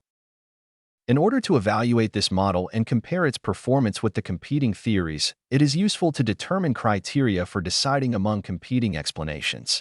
The two most important criteria accepted in science are empirical evidence and the principle of parsimony. The latter is the criterion suggested by formal logic for this purpose, and is better known after one of its proponents as Occam's razor. One should always choose the simplest explanation of a phenomenon, the one that requires the fewest leaps of logic, or, as economists would say, the least restrictive set of assumptions. 67 Friedman, 1953, also suggested the accuracy of forecasting as a criterion. We will apply all three criteria. 为了评估这个模型，并将其性能与竞争理论进行比较，确定在竞争解释之间做出决定的标准是有用的。科学中接受的两个最重要的标准是实证证据和简约原则。后者是正式逻辑为此目的建议的标准，更为人所知的是其支持者之一的奥卡姆剃刀应始终选择对现象最简单的解释，即需要最少逻辑跳跃的解释，或者正如经济学家所说，最少限制性的假设集。67弗里德曼1953还建议预测的准确性作为一个标准。我们将应用所有三个标准。A. The principle of parsimony. 节约原则。Our model requires far fewer assumptions than alternative models. Specifically, it does not require the assumption of perfect information or that markets clear. Moreover, it can explain the anomalies that previous models could not. According to Occam's razor, our model is therefore preferable. 我们的模型比其他替代模型需要的假设要少得多。具体来说，它不需要完全信息或市场清算的假设。此外，它能解释之前的模型无法解释的异常。根据奥卡姆剃刀原理，我们的模型因此更为优选。B. Forecasting ability. B. 预测能力。The model was not proposed with the hindsight of the experience of the 1990s, but at the beginning of the 1990s. Its forecasting abilities have been tested almost over the entire period of the 1990s, in the original meaning of forecasting. For instance, based on this model, already in the early 1990s the prediction was made that declining credit growth would lead to increased bad debt problems and a severe recession. Werner, 1991b. That fiscal policy would crowd out private activity, that interest rate reductions, even to zero, would not stimulate the economy, and that credit creation was necessary and sufficient for a recovery. See Werner, 1994b. 1995a, b, c. Based on this model, the forecast was also made that the sudden expansion in credit would create a surprise recovery of 4% real GDP growth in 1996. Werner, 1994c, 1995e. There are no competing models that produce these or similar predictions. 该模型并非在1990年代的经验回顾中提出，而是在1990年代初提出。其预测能力几乎在整个1990年代期间都得到了测试，符合预测的原始含义。例如，根据这个模型，早在1990年代初就预测到信贷增长的减少将导致不良债务问题的增加和严重的经济衰退。Werner 1991b 财政政策将挤出私人活动，即使利率降至零，也无法刺激经济。信贷创造是恢复所必须的，也是足够的。参见 Werner 1994b、1995a、b、c。基于这个模型，还预测到信贷的突然扩张将在1996年创造出4%的实际 GDP 增长的惊人复苏。Werner 1994c、1995e。没有竞争模型产生这些或类似的预测。C. Econometric evaluation. C. 计量经济学评估。Following Werner 1992, 1997d, we use bank credit used for real estate transactions to represent MF.68. However, simply estimating 7 foot would imply a weak test of our framework, since we would allow our theoretical knowledge to influence our choice of variables and functional form. We therefore adopt the Hendry methodology of sequential downward reduction of a general, autoregressive distributed lag, ADL, model to its specific, parsimonious form. See Davidson et al., 1978, Hendry and Misen. 1978, Hendry, 1979, 1986, 1987, 2000. This approach provides the strictest empirical test of a model, since it lets the data speak an application of Occam's razor to econometrics. 按照 Werner 1992、1997d 的做法，我们使用于房地产交易的银行信贷来代表 MF68。然而，简单的估计7分将意味着我们的框架的弱测试，因为我们会让我们的理论知识影响我们对变量和功能形式的选择。因此，我们采用 Hendry 方法，将一般自回归分布制后 ADL 模型逐步降低到其特定的简洁的形式。参见 Davidson 等人1978、Hendry 和 Misen 1978、Hendry 1979、1986、1987、2000。这种方法为模型提供了最严格的实证测试，因为它让数据在应用奥卡姆剃刀原理到计量经济学时发挥作用。I. The determinants of nominal GDP. We therefore formulate a general empirical model of nominal GDP that includes explanatory variables suggested by competing theories, with a general ADL structure, based on quarterly statistics. I. 名义 GDP 的决定因素。因此，我们构建了一个包含由竞争理论所提出的解释变量的名义 GDP 的一般经验模型。该模型具有一般的 ADL 结构，基于季度统计数据。10. Since the variables other than interest rates display a marked seasonal pattern, and we are interested in the growth rates, we are using logarithms and seasonal differencing, commonly applied by financial market researchers in the form of year-on-year percentage changes, with. 由于除利率外的变量显示出明显的季节性模式，我们对增长率感兴趣。我们使用对数和季节差分。金融市场研究者通常以年度百分比变化的形式应用。GDP equals nominal GDP. GDP 等于名义 GDP。MR equals credit used for GDP transactions. M2 等于用于 GDP 交易的信贷。WPI equals wholesale price index. WPI 等于批发价格指数。MS equals money supply M2 plus CD. MS 等于货币供应量 M2 加 CD。HPM equals high-powered money. HPM 等于高能货币。Short equals call rate. Short 等于短期利率。Long equals 10-year JGB yield. Long 等于10年期日本政府债券收益率。ODR equals official discount rate. ODR 等于官方贴现率。Using the PC-give software, we sequentially reduce to the parsimonious form, which is. 使用 PC-give 软件，我们逐步简化到最简形式，即 11. For eye inspection purposes, Figure A.2 plots the growth rates of MR against nominal GDP. Visual inspection indicates that the probability of a spurious correlation is low, as after seasonal differencing the time trend is not strong and the differences between the variables do not have a clear tendency to rise or decline. 69. The regression results are shown in Table A.1.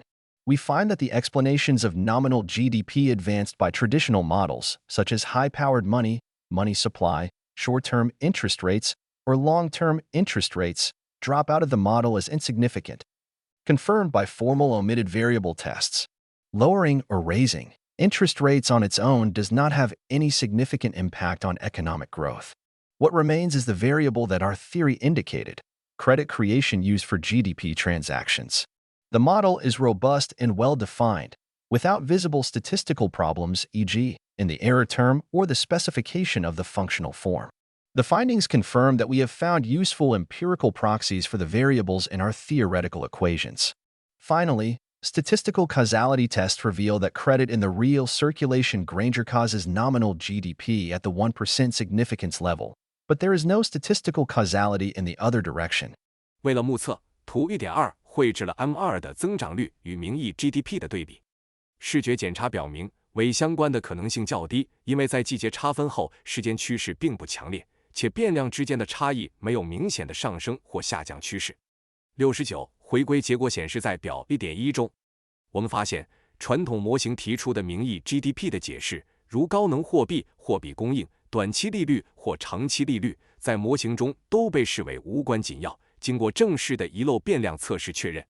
降低或提高利率本身对经济增长没有任何显著影响。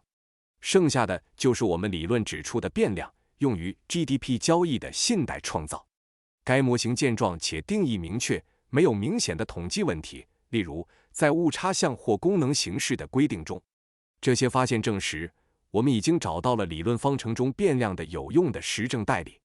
最后，统计因果性测试显示，实际流通中的信贷在 1% 的显著性水平上 Granger 导致名义 GDP， 但反过来则没有统计因果性。We can now proceed to test the quantity crowding out that the theory has identified.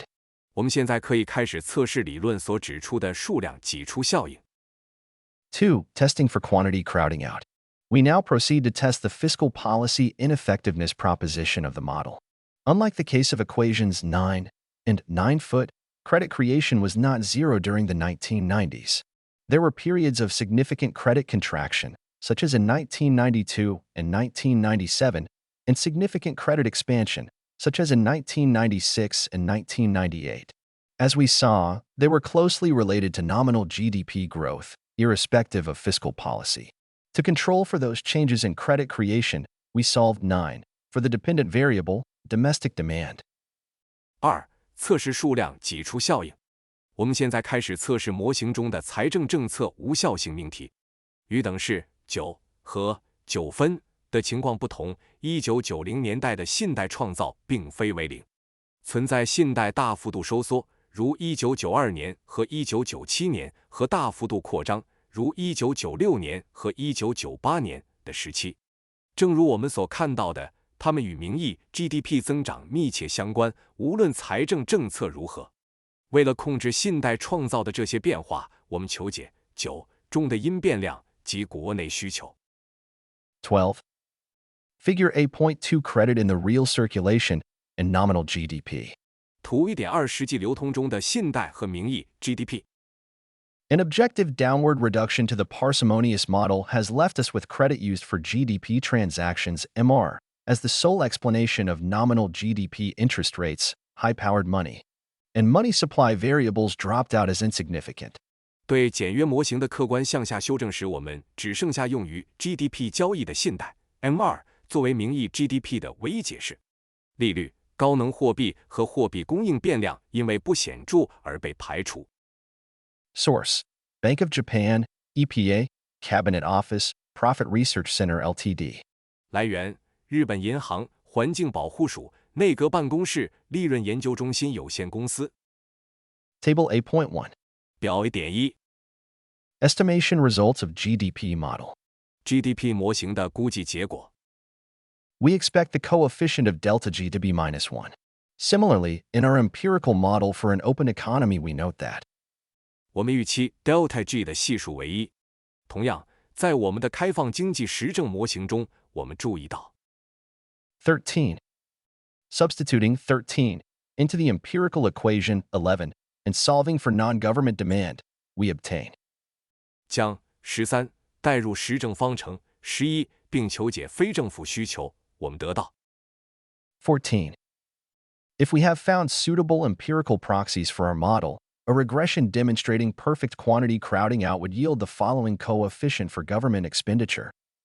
如果我们找到了适合我们模型的实证代理，一个显示完全数量给出的回归将产生以下政府支出的系数。We use year-on-year changes of all variables. Figure 8.3 shows changes in government spending and private demand. Eye inspection indicates that there is some form of negative correlation. The results of the regression are shown in Table 8.2. 我们使用所有变量的年度变化。图点3显示了政府支出和私人需求的变化。肉眼检查表明存在某种形式的负相关性。回归的结果显示在表 1.2 中。The coefficient for government expenditure, beta 5, is minus 0.95697. Rounding to one digit, we obtain beta 5 equals minus 1.0. The test indicates that for every yen in government spending that is not monetized, and hence not supported by credit creation, private demand shrank by 1 yen. Fiscal policy was practically perfectly ineffective. The empirical evidence supports our conclusion that an economic recovery can take place only if there is an increase in credit creation. Neither interest rate nor fiscal policies can be expected to be useful. What kind of policies should be taken is discussed below. 政府支出的系数贝塔5为 0.95697， 四舍五入到一位数，我们得到贝塔5等于负 1.0。测试表明，对于每1日元的政府支出，如果没有货币化，因此没有通过信贷创造支持，私人需求就会减少1日元。财政政策实际上完全无效。实证证据支持我们的结论，即只有在信贷创造增加的情况下，经济复苏才可能发生。不应期待利率或财政政策会有所帮助。应采取何种政策将在下文中讨论。D. Conclusion of evaluation. D. 评估结论。By all three criteria, our model must be considered preferable to other theories. In addition, it is the only framework that simultaneously explains all the puzzles surrounding Japan in the 1990s. 根据所有3个标准，我们的模型必须被认为优于其他理论。此外，它是唯一一个同时解释了围绕1990年代日本的所有谜团的框架。This includes the breakdown of the stable link between standard monetary aggregates, such as M1 or M2 plus CD, and economic activity. In this alternative framework, the correctly defined velocity remains stable. It also includes the failure of interest rates to explain economic growth or asset prices. On the latter, see French and Peterba, 1991, Noguchi, 1990, Asako, 1991, for the problem, and Werner, 1997D, for a solution. Moreover, Japanese capital flows could not be explained in the 1980s and 1990s, while Werner's model, 1994, 1997D, based on credit, could do so. Put simply, credit creation expanded beyond the needs of the real economy. It was used for non-productive asset transactions and pushed up asset prices, creating the impression of a velocity decline, pushing up asset prices and resulting in capital outflows. However, unproductive credit creation turned into bad debts, raising banks' risk aversion in the 1990s. Tighter lending criteria produced a credit crunch, and shrinking credit growth meant that GDP growth and asset prices had to fall.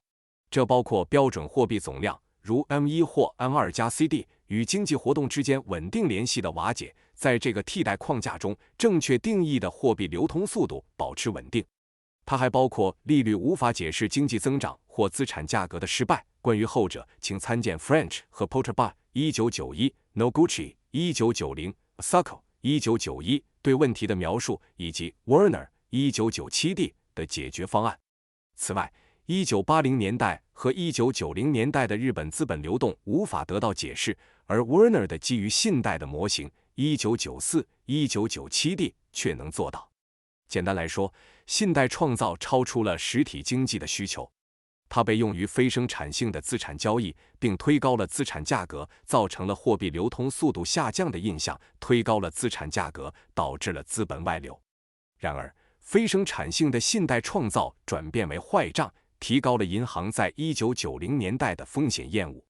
更严格的贷款标准导致了信贷紧缩，信贷增长的收缩意味着 GDP 增长和资产价格必须下降。Figure 8.3 Private and Government Demand. 图 1.3 私人和政府需求。When considering the absolute seasonal differences of private demand and government expenditures, Eye inspection indicates that there appears to be some form of negative correlation between the two variables. 当考虑到私人需求和政府支出的绝对季节性差异时，肉眼观察表明，这两个变量之间似乎存在某种形式的负相关性。Source: EPA, Cabinet Office. 来源：环境保护署内阁办公室。Credit growth was supply determined by the Bank of Japan virtually in the entire post-war era.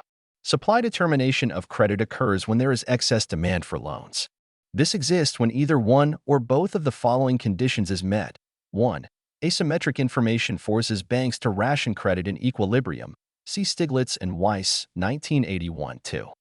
There is a systemic pricing and risk externality in the market of an asset that is used to collateralize loans. Banks could increase loan demand by raising the loan valuation ratio. Each individual bank considered land safe as collateral whose price is externally fixed. However, in reality, land prices were not exogenous, but determined by the collective bank behavior. See Werner, 1997d. 在整个战后时期，日本银行几乎完全由供应决定了信贷增长。当存在贷款的过剩需求时，就会发生由供应决定的信贷。当满足以下任意或两个条件时，就存在这种情况：一、不对称信息迫使银行在均衡状态下配给信贷，参见 Stiglitz 和 Weiss 1981。二、在用于抵押贷款的资产市场中存在系统性的定价和风险外部性。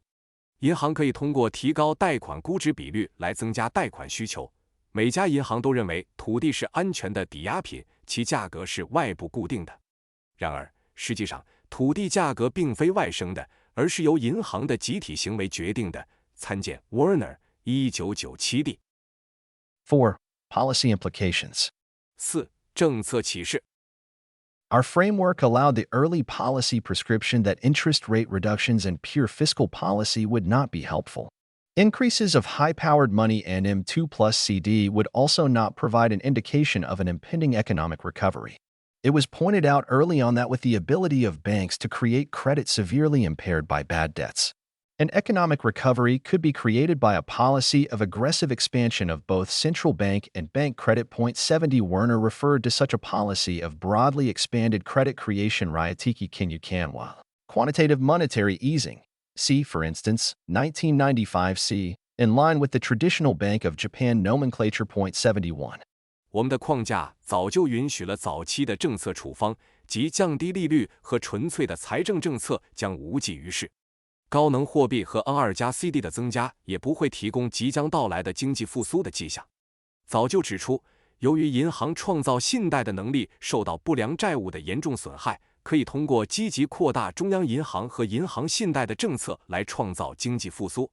Werner 将这种广泛扩大信贷创造的政策称为量的金融宽和，参见例如 1995C， 这与日本银行的传统命名法一致。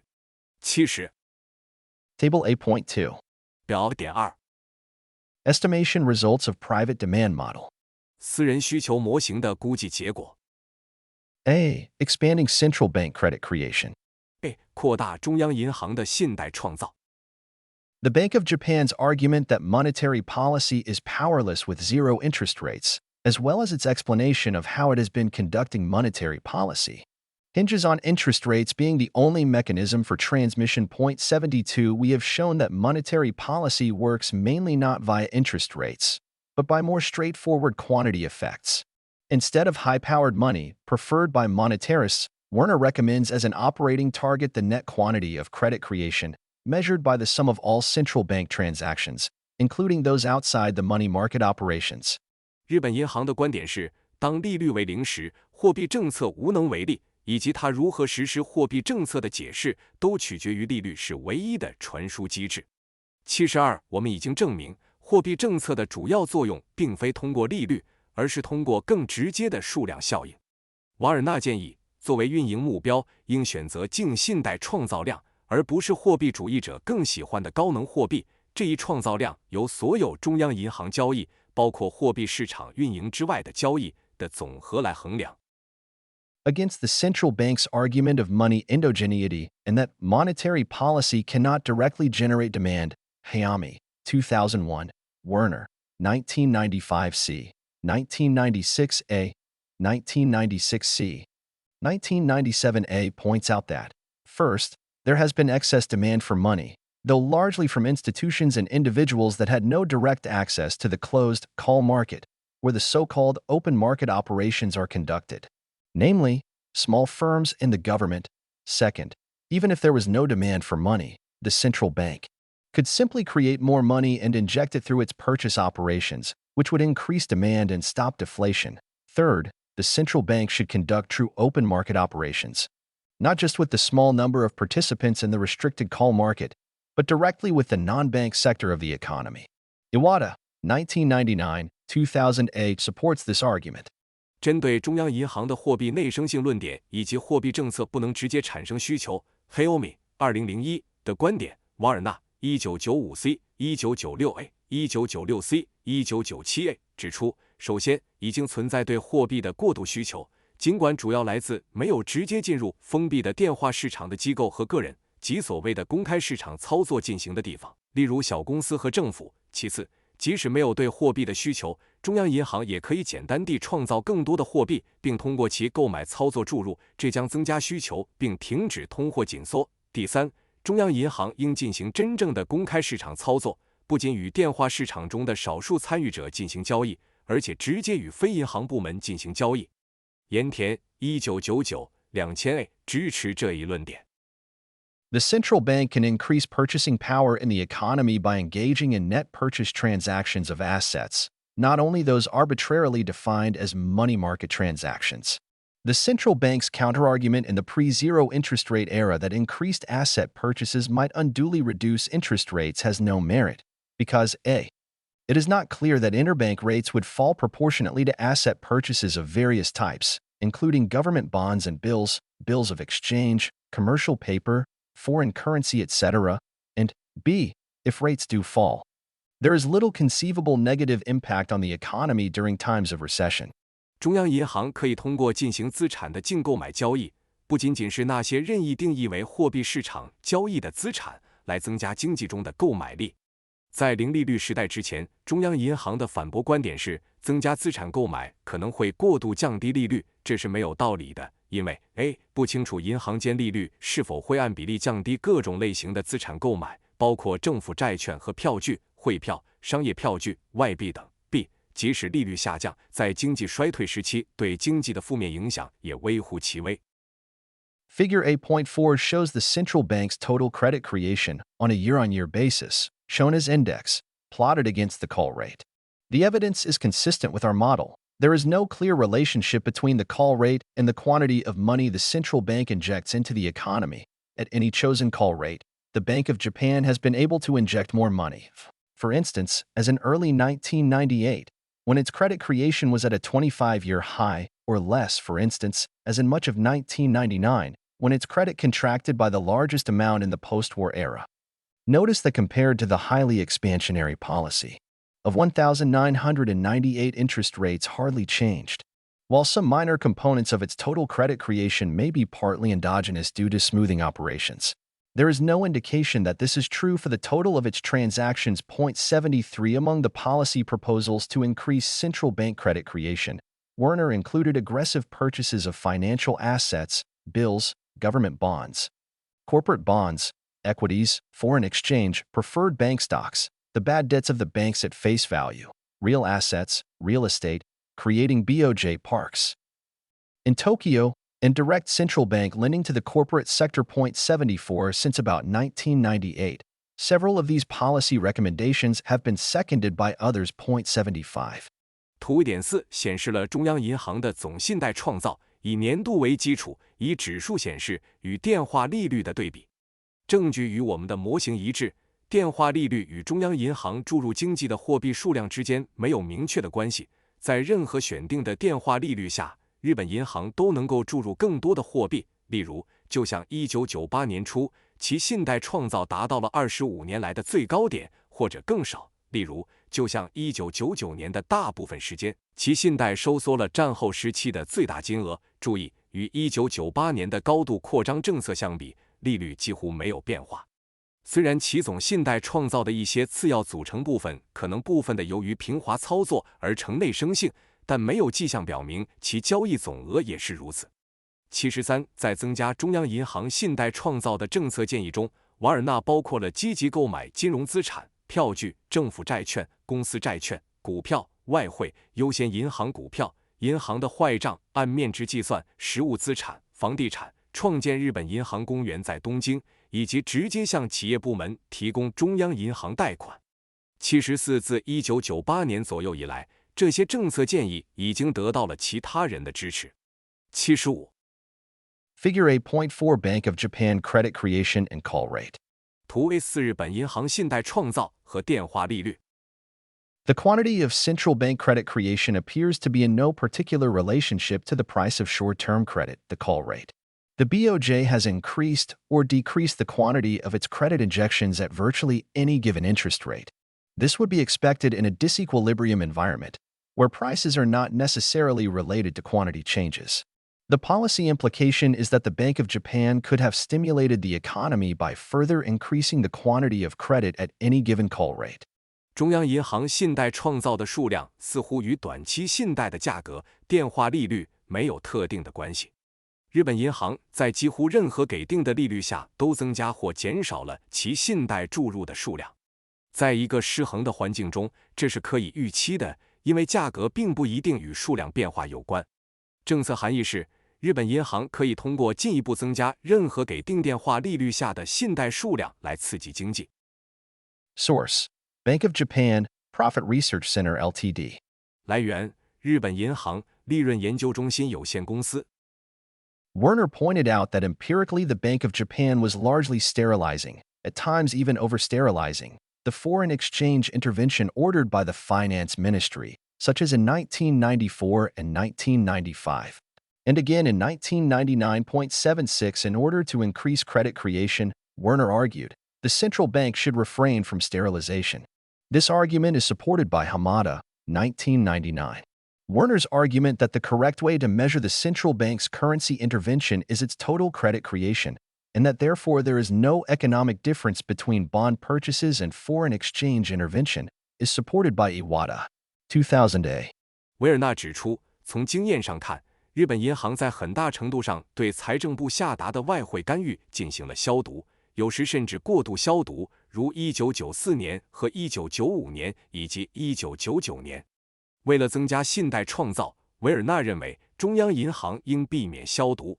这一观点得到了 Hamada 1999的支持。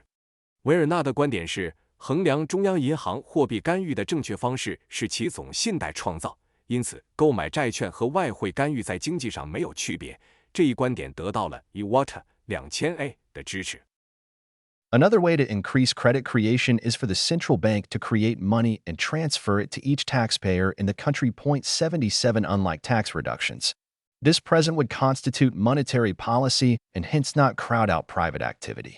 In general, the central bank should target its own and banks' credit creation in order to achieve a nominal GDP growth target. 78 Since the central bank was granted independence in terms of its operational and policy goals from the democratically elected government in 1998, it may in practice not be easy to implement any of these suggestions. Therefore, Werner, 1997b, 1999j, 2001a, suggests revision of the Bank of Japan law to enable government imposition of a nominal GDP growth target that the central bank is required to meet within a given period, within a predetermined error margin, with severe and credible penalties on all senior staff for noncompliance. 增加信贷创造的另一种方式是中央银行创造货币，并将其转给国内的每一位纳税人。与减税不同，这种赠与将构成货币政策，因此不会挤出私人活动。一般来说，中央银行应以实现名义 GDP 增长目标为目标，调整自身和银行的信贷创造。自1998年中央银行从民主选举的政府那里获得了在运营和政策目标上的独立性以来，实践中可能不容易实施这些建议。因此，维尔纳 1997b、1999j、2001a 建议修改日本银行法，以便政府在规定的期限内，在预定的误差范围内，对所有高级员工不遵守的严重和可信的处罚，强制实施名义 GDP 增长目标。B. Expanding bank credit creation. B. 扩大银行信贷创造。For bank credit creation to rise, banks' risk aversion needs to be lowered. This can be achieved by writing off the bad debts for which banks require money. The question is therefore reduced to determining where this money should come from and what the providers would obtain in return. A non-exhaustive list would be the taxpayer/the government, the central bank, private investors. The issue of how much money would be put up and what would be received in return ranges from providing enough money to make up for the book value, face value, of the loans and obtaining nothing in return to putting up less money and getting much in return, including ownership of the banks. Since various interest groups, including the central bank, are involved, the choice of the particular scheme becomes a question of political economy. 为了提高银行信贷创造，需要降低银行的风险厌恶。这可以通过注销不良债务来实现，而银行需要资金来做到这一点。因此，问题就变成了这笔钱应该从哪里来，提供者能得到什么回报。一个不详尽的列表可能包括纳税人、政府、中央银行、私人投资者。关于会提供多少钱以及会得到什么回报的问题，范围从提供足够的钱来弥补贷款的账面价值面值，并且不得到任何回报，到提供较少的钱但得到很多回报，包括银行的所有权。由于涉及到各种利益集团，包括中央银行，选择特定方案成为了政治经济学的问题。Economists can, however, suggest the most efficient scheme from the viewpoint of the entire economy. Werner, 1994b, 2001a, has suggested that the central bank, in fulfillment of its function, solve the bad debt problem in the banking system by conducting a one-off purchase operation of all declared bad debts from the banks at the original book value. 79. The bank's balance sheets would immediately be among the strongest in the world, and they could begin to engage in their normal credit business again. Unlike a fiscal bailout, this would not burden the taxpayer and thus would also not crowd out the private sector. Moreover, it would be a free lunch, since there would be no cost to the economy. 80. 然而，经济学家可以从整个经济的角度提出最有效的方案。维尔纳 1994b 2001a 建议中央银行为了履行其职能，通过一次性购买所有已公开的不良债务，以原始账面价值从银行手中购买，解决银行系统中的不良债务问题。银行的资产负债表将立即成为世界上最强大的之一，他们可以开始再次从事正常的信贷业务。与财政救助不同，这不会给纳税人带来负担，因此也不会挤出私营部门。此外，这将是一个免费的午餐，因为对经济没有任何成本。The moral hazard principle strengthens the case for this scheme. Tax-funded bank rescue schemes have been proposed, despite the fact that the taxpayer has not been responsible for the bank's problems. Is it justified to make the banks or their shareholders pay? V. Friedman, 2000, asks, is it fair to treat Japanese banks as strictly private firms, whose shareholders and managers should appropriately be subject to market discipline when their institutions' affairs go badly? Under Japan's traditional system of administrative guidance of the entire financial sector, perhaps the banks, in lending so aggressively against rapidly inflating real estate and equity values, were merely acting as agents of public policy. If so, then the conventional rationale underlying the argument for exposing these institutions and their managers to market discipline would not apply. Page 55. Werner, 1998d, 1999a, 1999d, 2001a, 2002a, has shown that the bank's excessive credit creation was ordered by the Bank of Japan, and by officials who have remained in charge of its policy during much of the 1990s. Given the central bank's responsibility to avoid moral hazard, it is reasonable to ask it to fund the bailout. 81. 道德风险原则强化了这个方案的理由。尽管纳税人并未对银行的问题负责，但仍有人提出由税收资助的银行救助计划。让银行或其股东承担责任是否合理 ？B. Friedman 2000提问：将日本银行严格视为私营公司，当其机构的事务出现问题时，其股东和经理应适当地受到市场纪律的约束，这样做公平吗？在日本传统的全行业金融指导体系下，也许银行对快速膨胀的房地产和股票价值的积极贷款，只是作为公共政策的代理人。如果是这样，那么将这些机构及其经理暴露于市场纪律的常规理由就不适用了。第55页 ，Werner 1998d、1999a、1999d、2001a、2002a、已经证明，银行过度的信贷创造是由日本银行以及在1990年代大部分时间里仍然负责其政策的官员下达的。考虑到中央银行的责任，为避免道德风险，合理的做法是要求他资助救助计划。81 Other proposals made by Werner to increase bank credit creation include the creation of profits through bond market operations, measures to introduce zero-risk borrowers to banks, government and central bank guarantees on loans to small and medium-sized enterprises, bank lending to the government, and measures to relieve market pressure on banks, exemption from BS capital adequacy, relaxation of accounting standards. Point 82. Werner 提出的其他提案包括通过债券市场操作创造利润，引入零风险借款人，政府和中央银行对小型和中型企业的贷款提供担保，银行向政府贷款的措施，以及减轻市场对银行的压力的措施，豁免 base 资本充足率，放宽会计标准。82 C. Linking fiscal and monetary policy. C. 财政政策与货币政策的联系。As we have seen, fiscal policy has been ineffective during the 1990s because it was not supported by monetary policy. Monetization could easily have occurred if the central bank had significantly increased its bond purchases earlier in the 1990s. As Werner argued, point 83, the potential lack of policy coordination is another reason why the wisdom of rendering central banks independent and unaccountable from governments may be questionable. Point 84.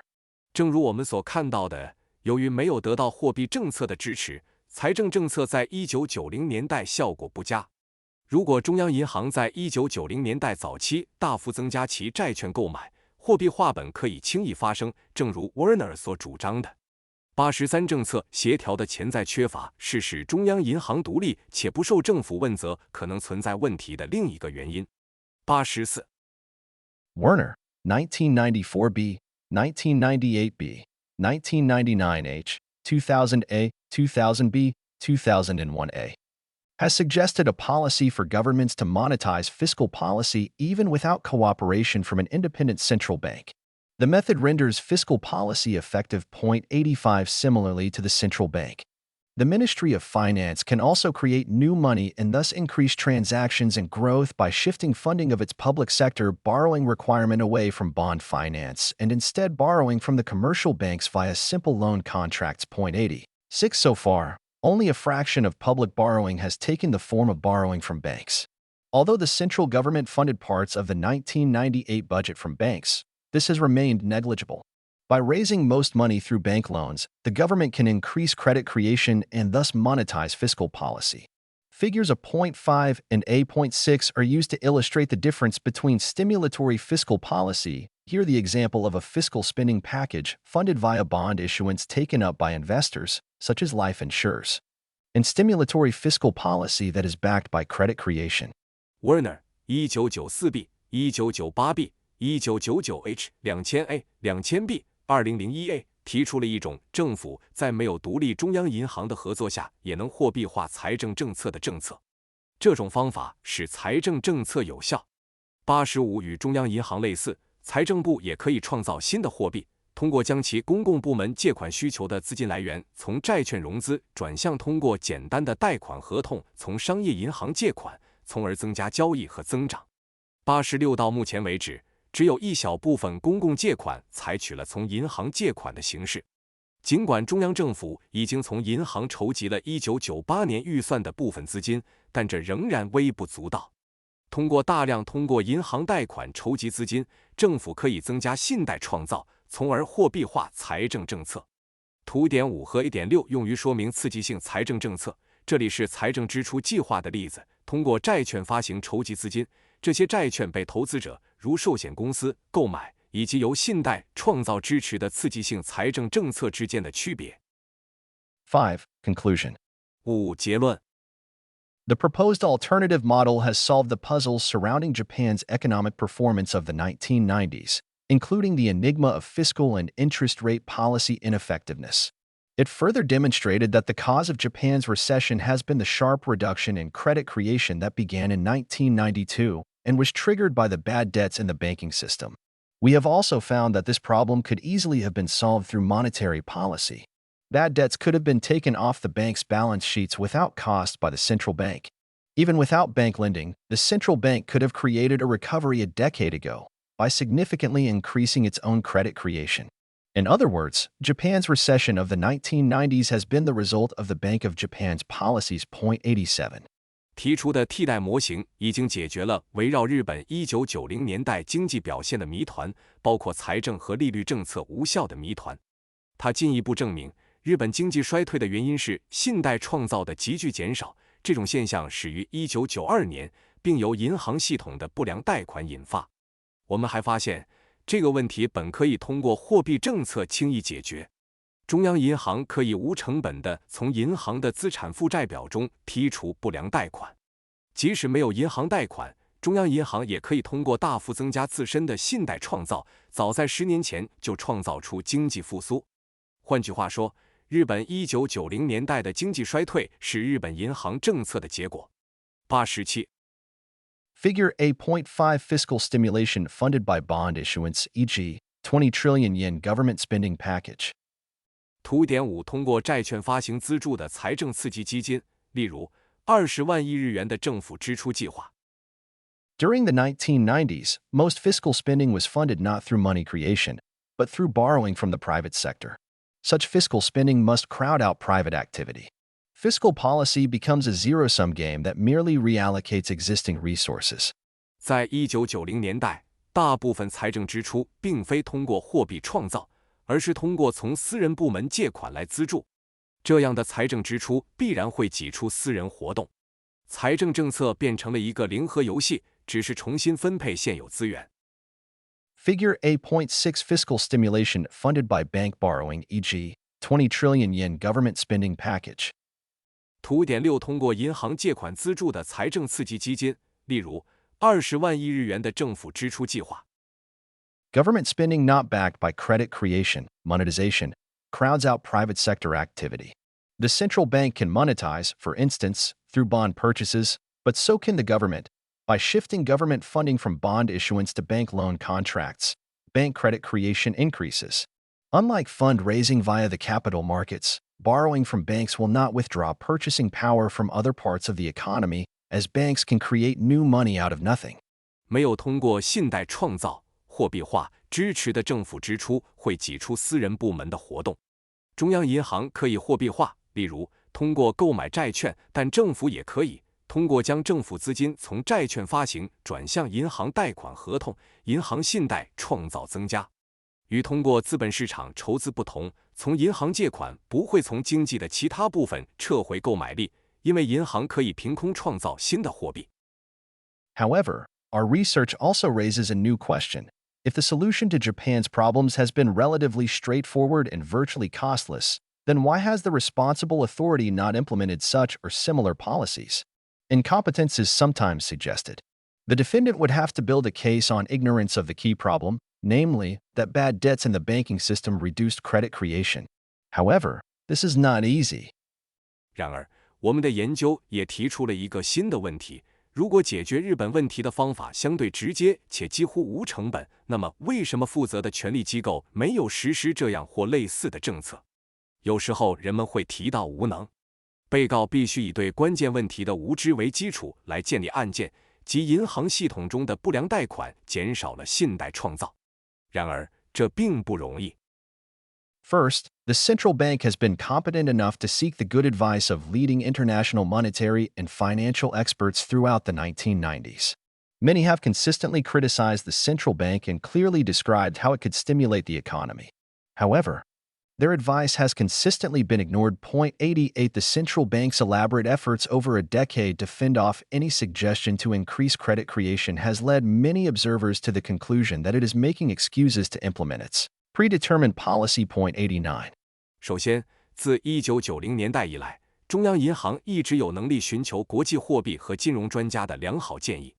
许多人一直在批评中央银行，并清楚地描述了它如何可以刺激经济。然而，他们的建议一直被忽视。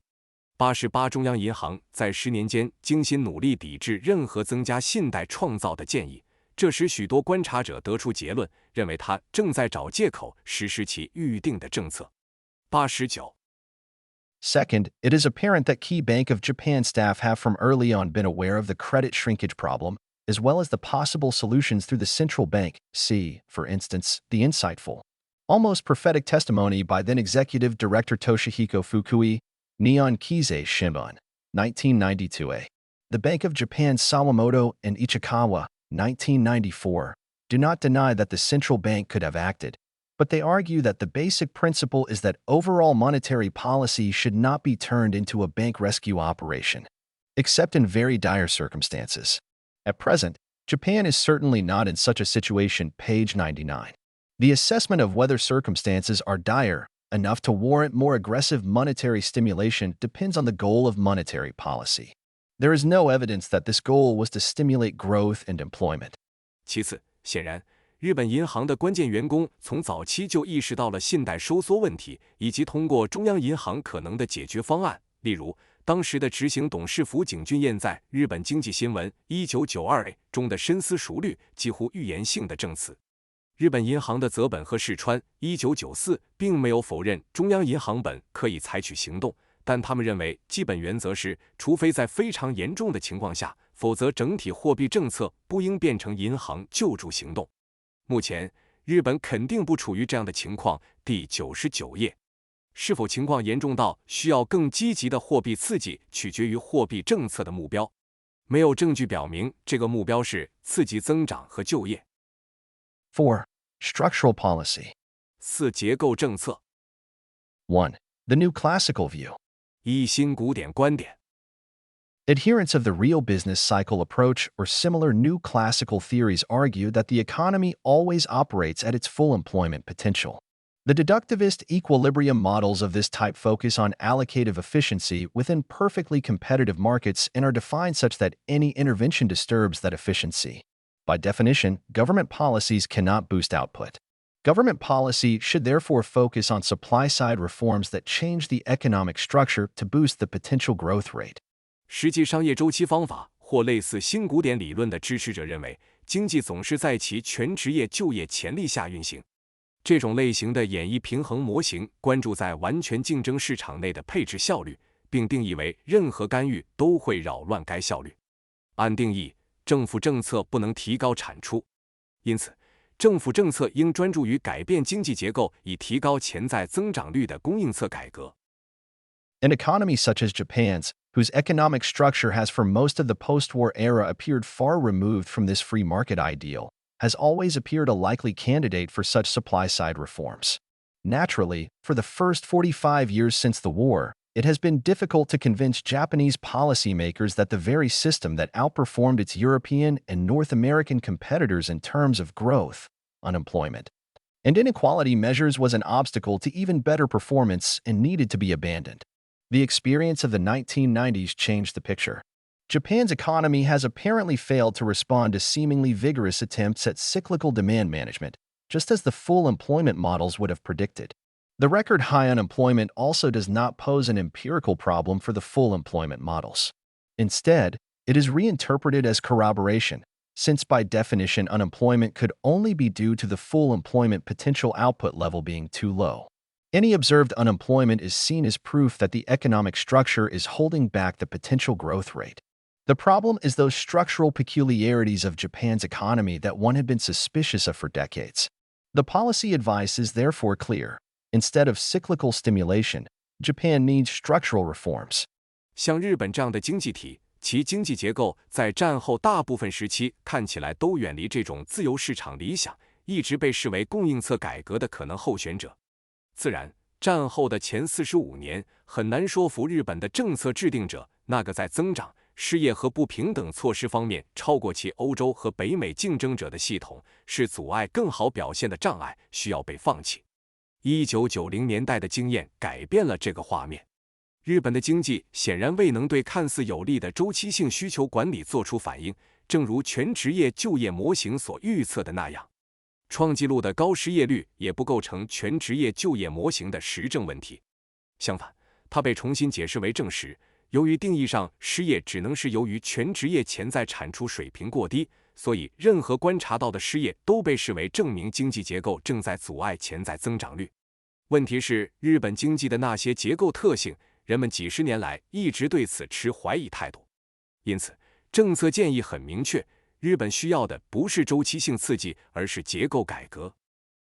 This view has been favored by U.S. trade negotiators, who have since the 1970s argued that Japan's economic structure was not only causing U.S. companies to lose market share, but was also a disadvantage to Japanese consumers and Japan's economic performance in general. 90 in Japan, it has been supported by a number of U.S. trained economists.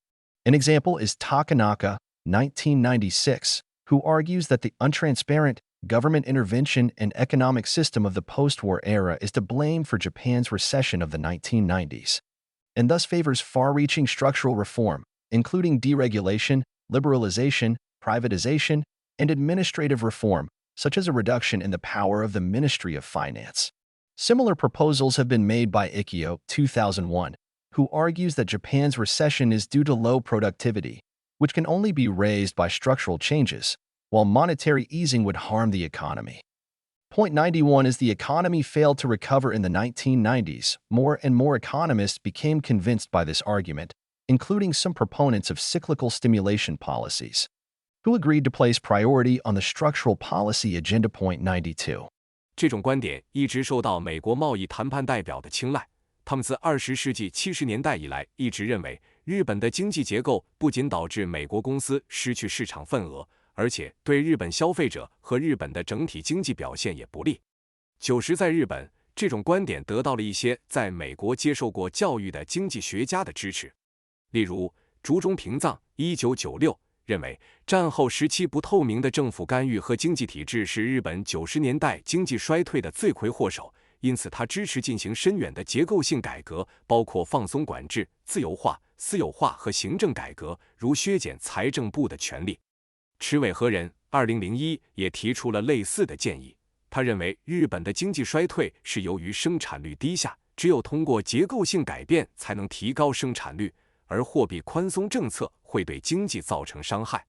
91随着90年代经济未能恢复，越来越多的经济学家开始接受这一观点，包括一些周期性刺激政策的支持者，他们同意将结构性政策议程作为优先考虑的问题。92 By the end of the 1990s, many critics of government policy had begun to agree with the view, formulated in Werner, 1991b, 1992, 1994b, 1995a, 1995c, that the main cause of the Japanese recession has been the bad debt problem in the banking system. However, this finding was interpreted to mean that neither fiscal nor monetary policy could work. This stimulated a number of studies that focused on the crisis in the financial system and the structural changes that it triggered or necessitated. 93 The structural reform view also found support among finance experts that consider banks not as special but merely as financial intermediaries. In this view, even if banks shut down for all practical purposes, investors should be able to raise funds in the capital markets.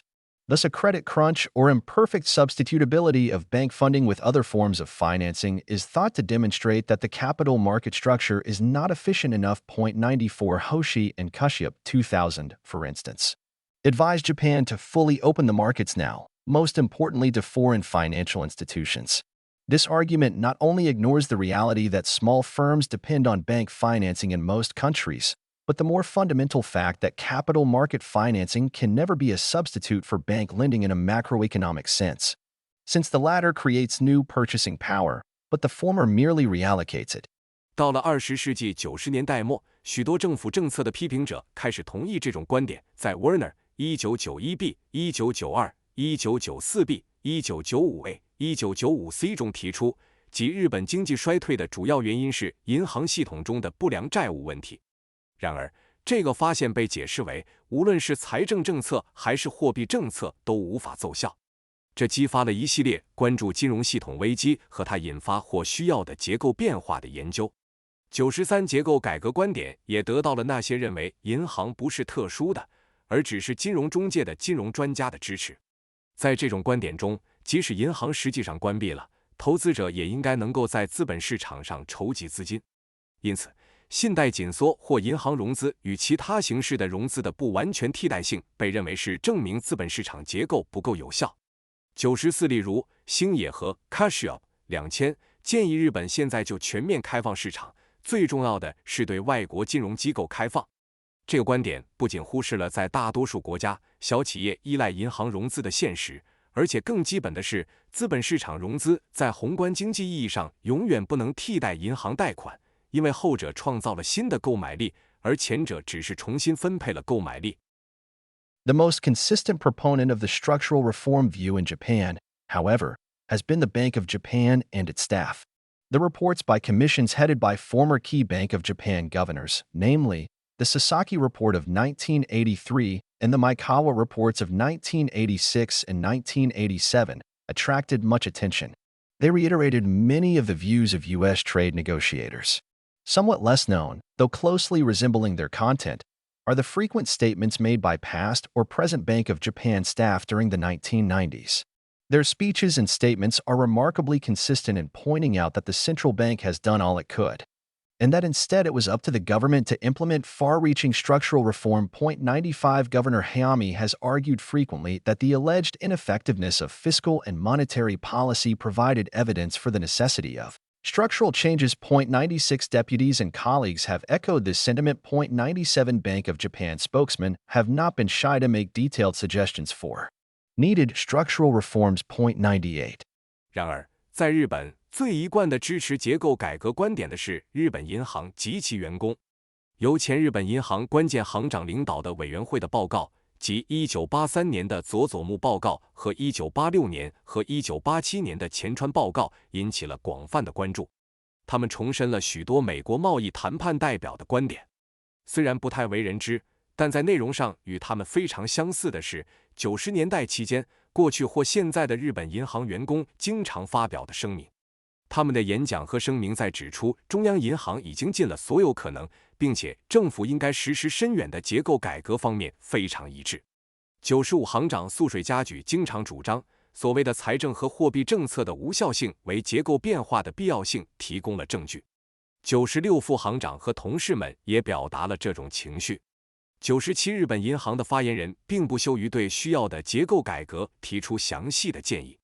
98 This view has become the consensus view, adopted by the Koizumi administration. Accordingly, fiscal stimulation was scaled back and a less interventionist view of monetary policy taken. The key policy initiatives of the government have centered on a program of structural supply-side reform, including deregulation, liberalization, privatization, and institutional reforms to increase the influence of shareholders and reduce that of employees and civil servants. Given the high popularity rating of the Koizumi administration during much of its first year, as well as the calls by the media for badly needed reforms, it can be said that there is a consensus that cyclical policies have failed and structural policies are needed. 99. 这种观点已经成为共识，被小泉政府采纳。因此，财政刺激被削减，对货币政策的干预主义观点被淡化。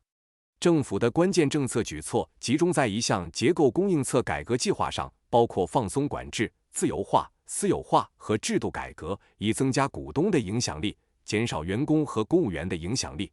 考虑到小泉政府在其第一年的大部分时间里的高人气，以及媒体对急需的改革的呼吁，可以说，人们普遍认为周期性政策已经失败，需要结构性政策。99 2. Evidence for the structural change view. 2. 结构变化观点的证据。Let us first consider the short-term evidence for the structural reform view.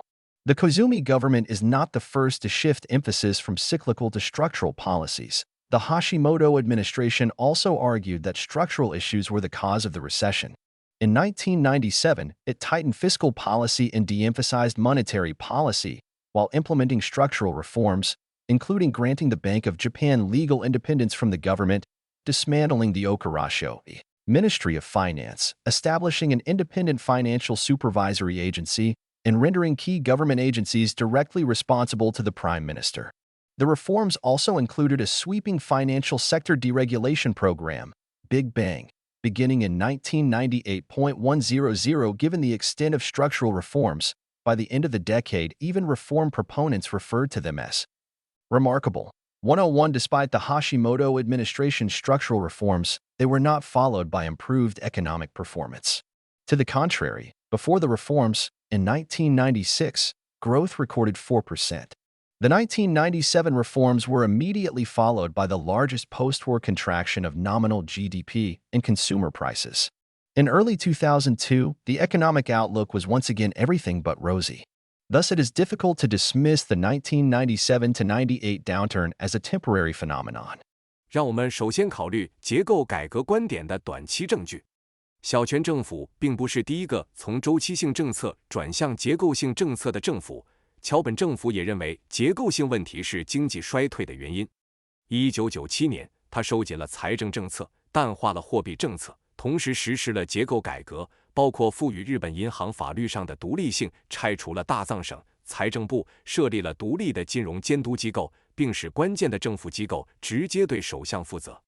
改革还包括一项全面的金融部门放松管制计划——大爆炸，始于1998年。100鉴于结构改革的广泛性，到了10年代末，即使是改革的支持者也称之为显著。101，尽管桥本政府进行了结构改革，但经济表现并未得到改善。相反，在改革之前，1996年的增长率达到了 4%。1997年的改革立即导致了战后名义 GDP 和消费者价格的最大收缩。到2002年初，经济前景再次一片暗淡。因此，很难将1997至98年的经济下滑视为一种暂时的现象。Second, considering the long-term evidence about the link between economic structure and performance, most observers would agree that since the 1950s, Japan's economic structure has slowly but steadily deregulated and liberalized. Particularly since the 1980s, reforms have become pronounced. The number of cartels, for instance, has dropped from over 1,000 in the early 1960s to close to zero by the mid-1990s. Meanwhile, we also notice that the trend of nominal GDP growth since the 1950s has been declining. An economic structure that was far more regulated and still closely resembled the controlled economy of the wartime era produced mostly double-digit growth in the 1950s and 1960s. As deregulation increased, growth dropped steadily, culminating in negative growth in the era of remarkable deregulation of the 1990s. A time series regression of growth and cartels, or other indicators of the former lack of free markets, would probably yield a positive correlation. 其次，考虑到关于经济结构与表现之间关系的长期证据，大多数观察者都会同意，自1950年代以来，日本的经济结构已经缓慢但稳定地进行了解除管制和自由化。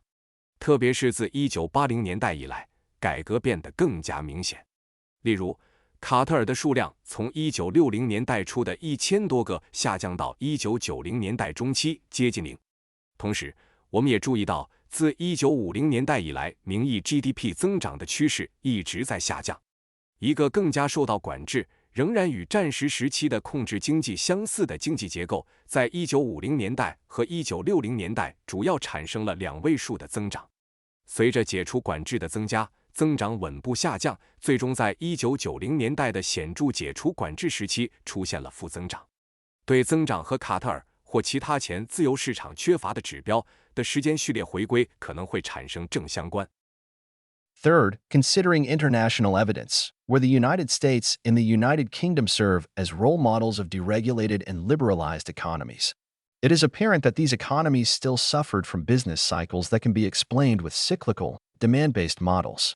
This shows that new classical or supply-side arguments are insufficient. Finally, a comparison of the long-term macroeconomic performance of the German, Japanese, and Korean economies in the 20th century suggests that economic structures that do not conform to the U.S/U.K model can be highly successful or surpass the U.S/U.K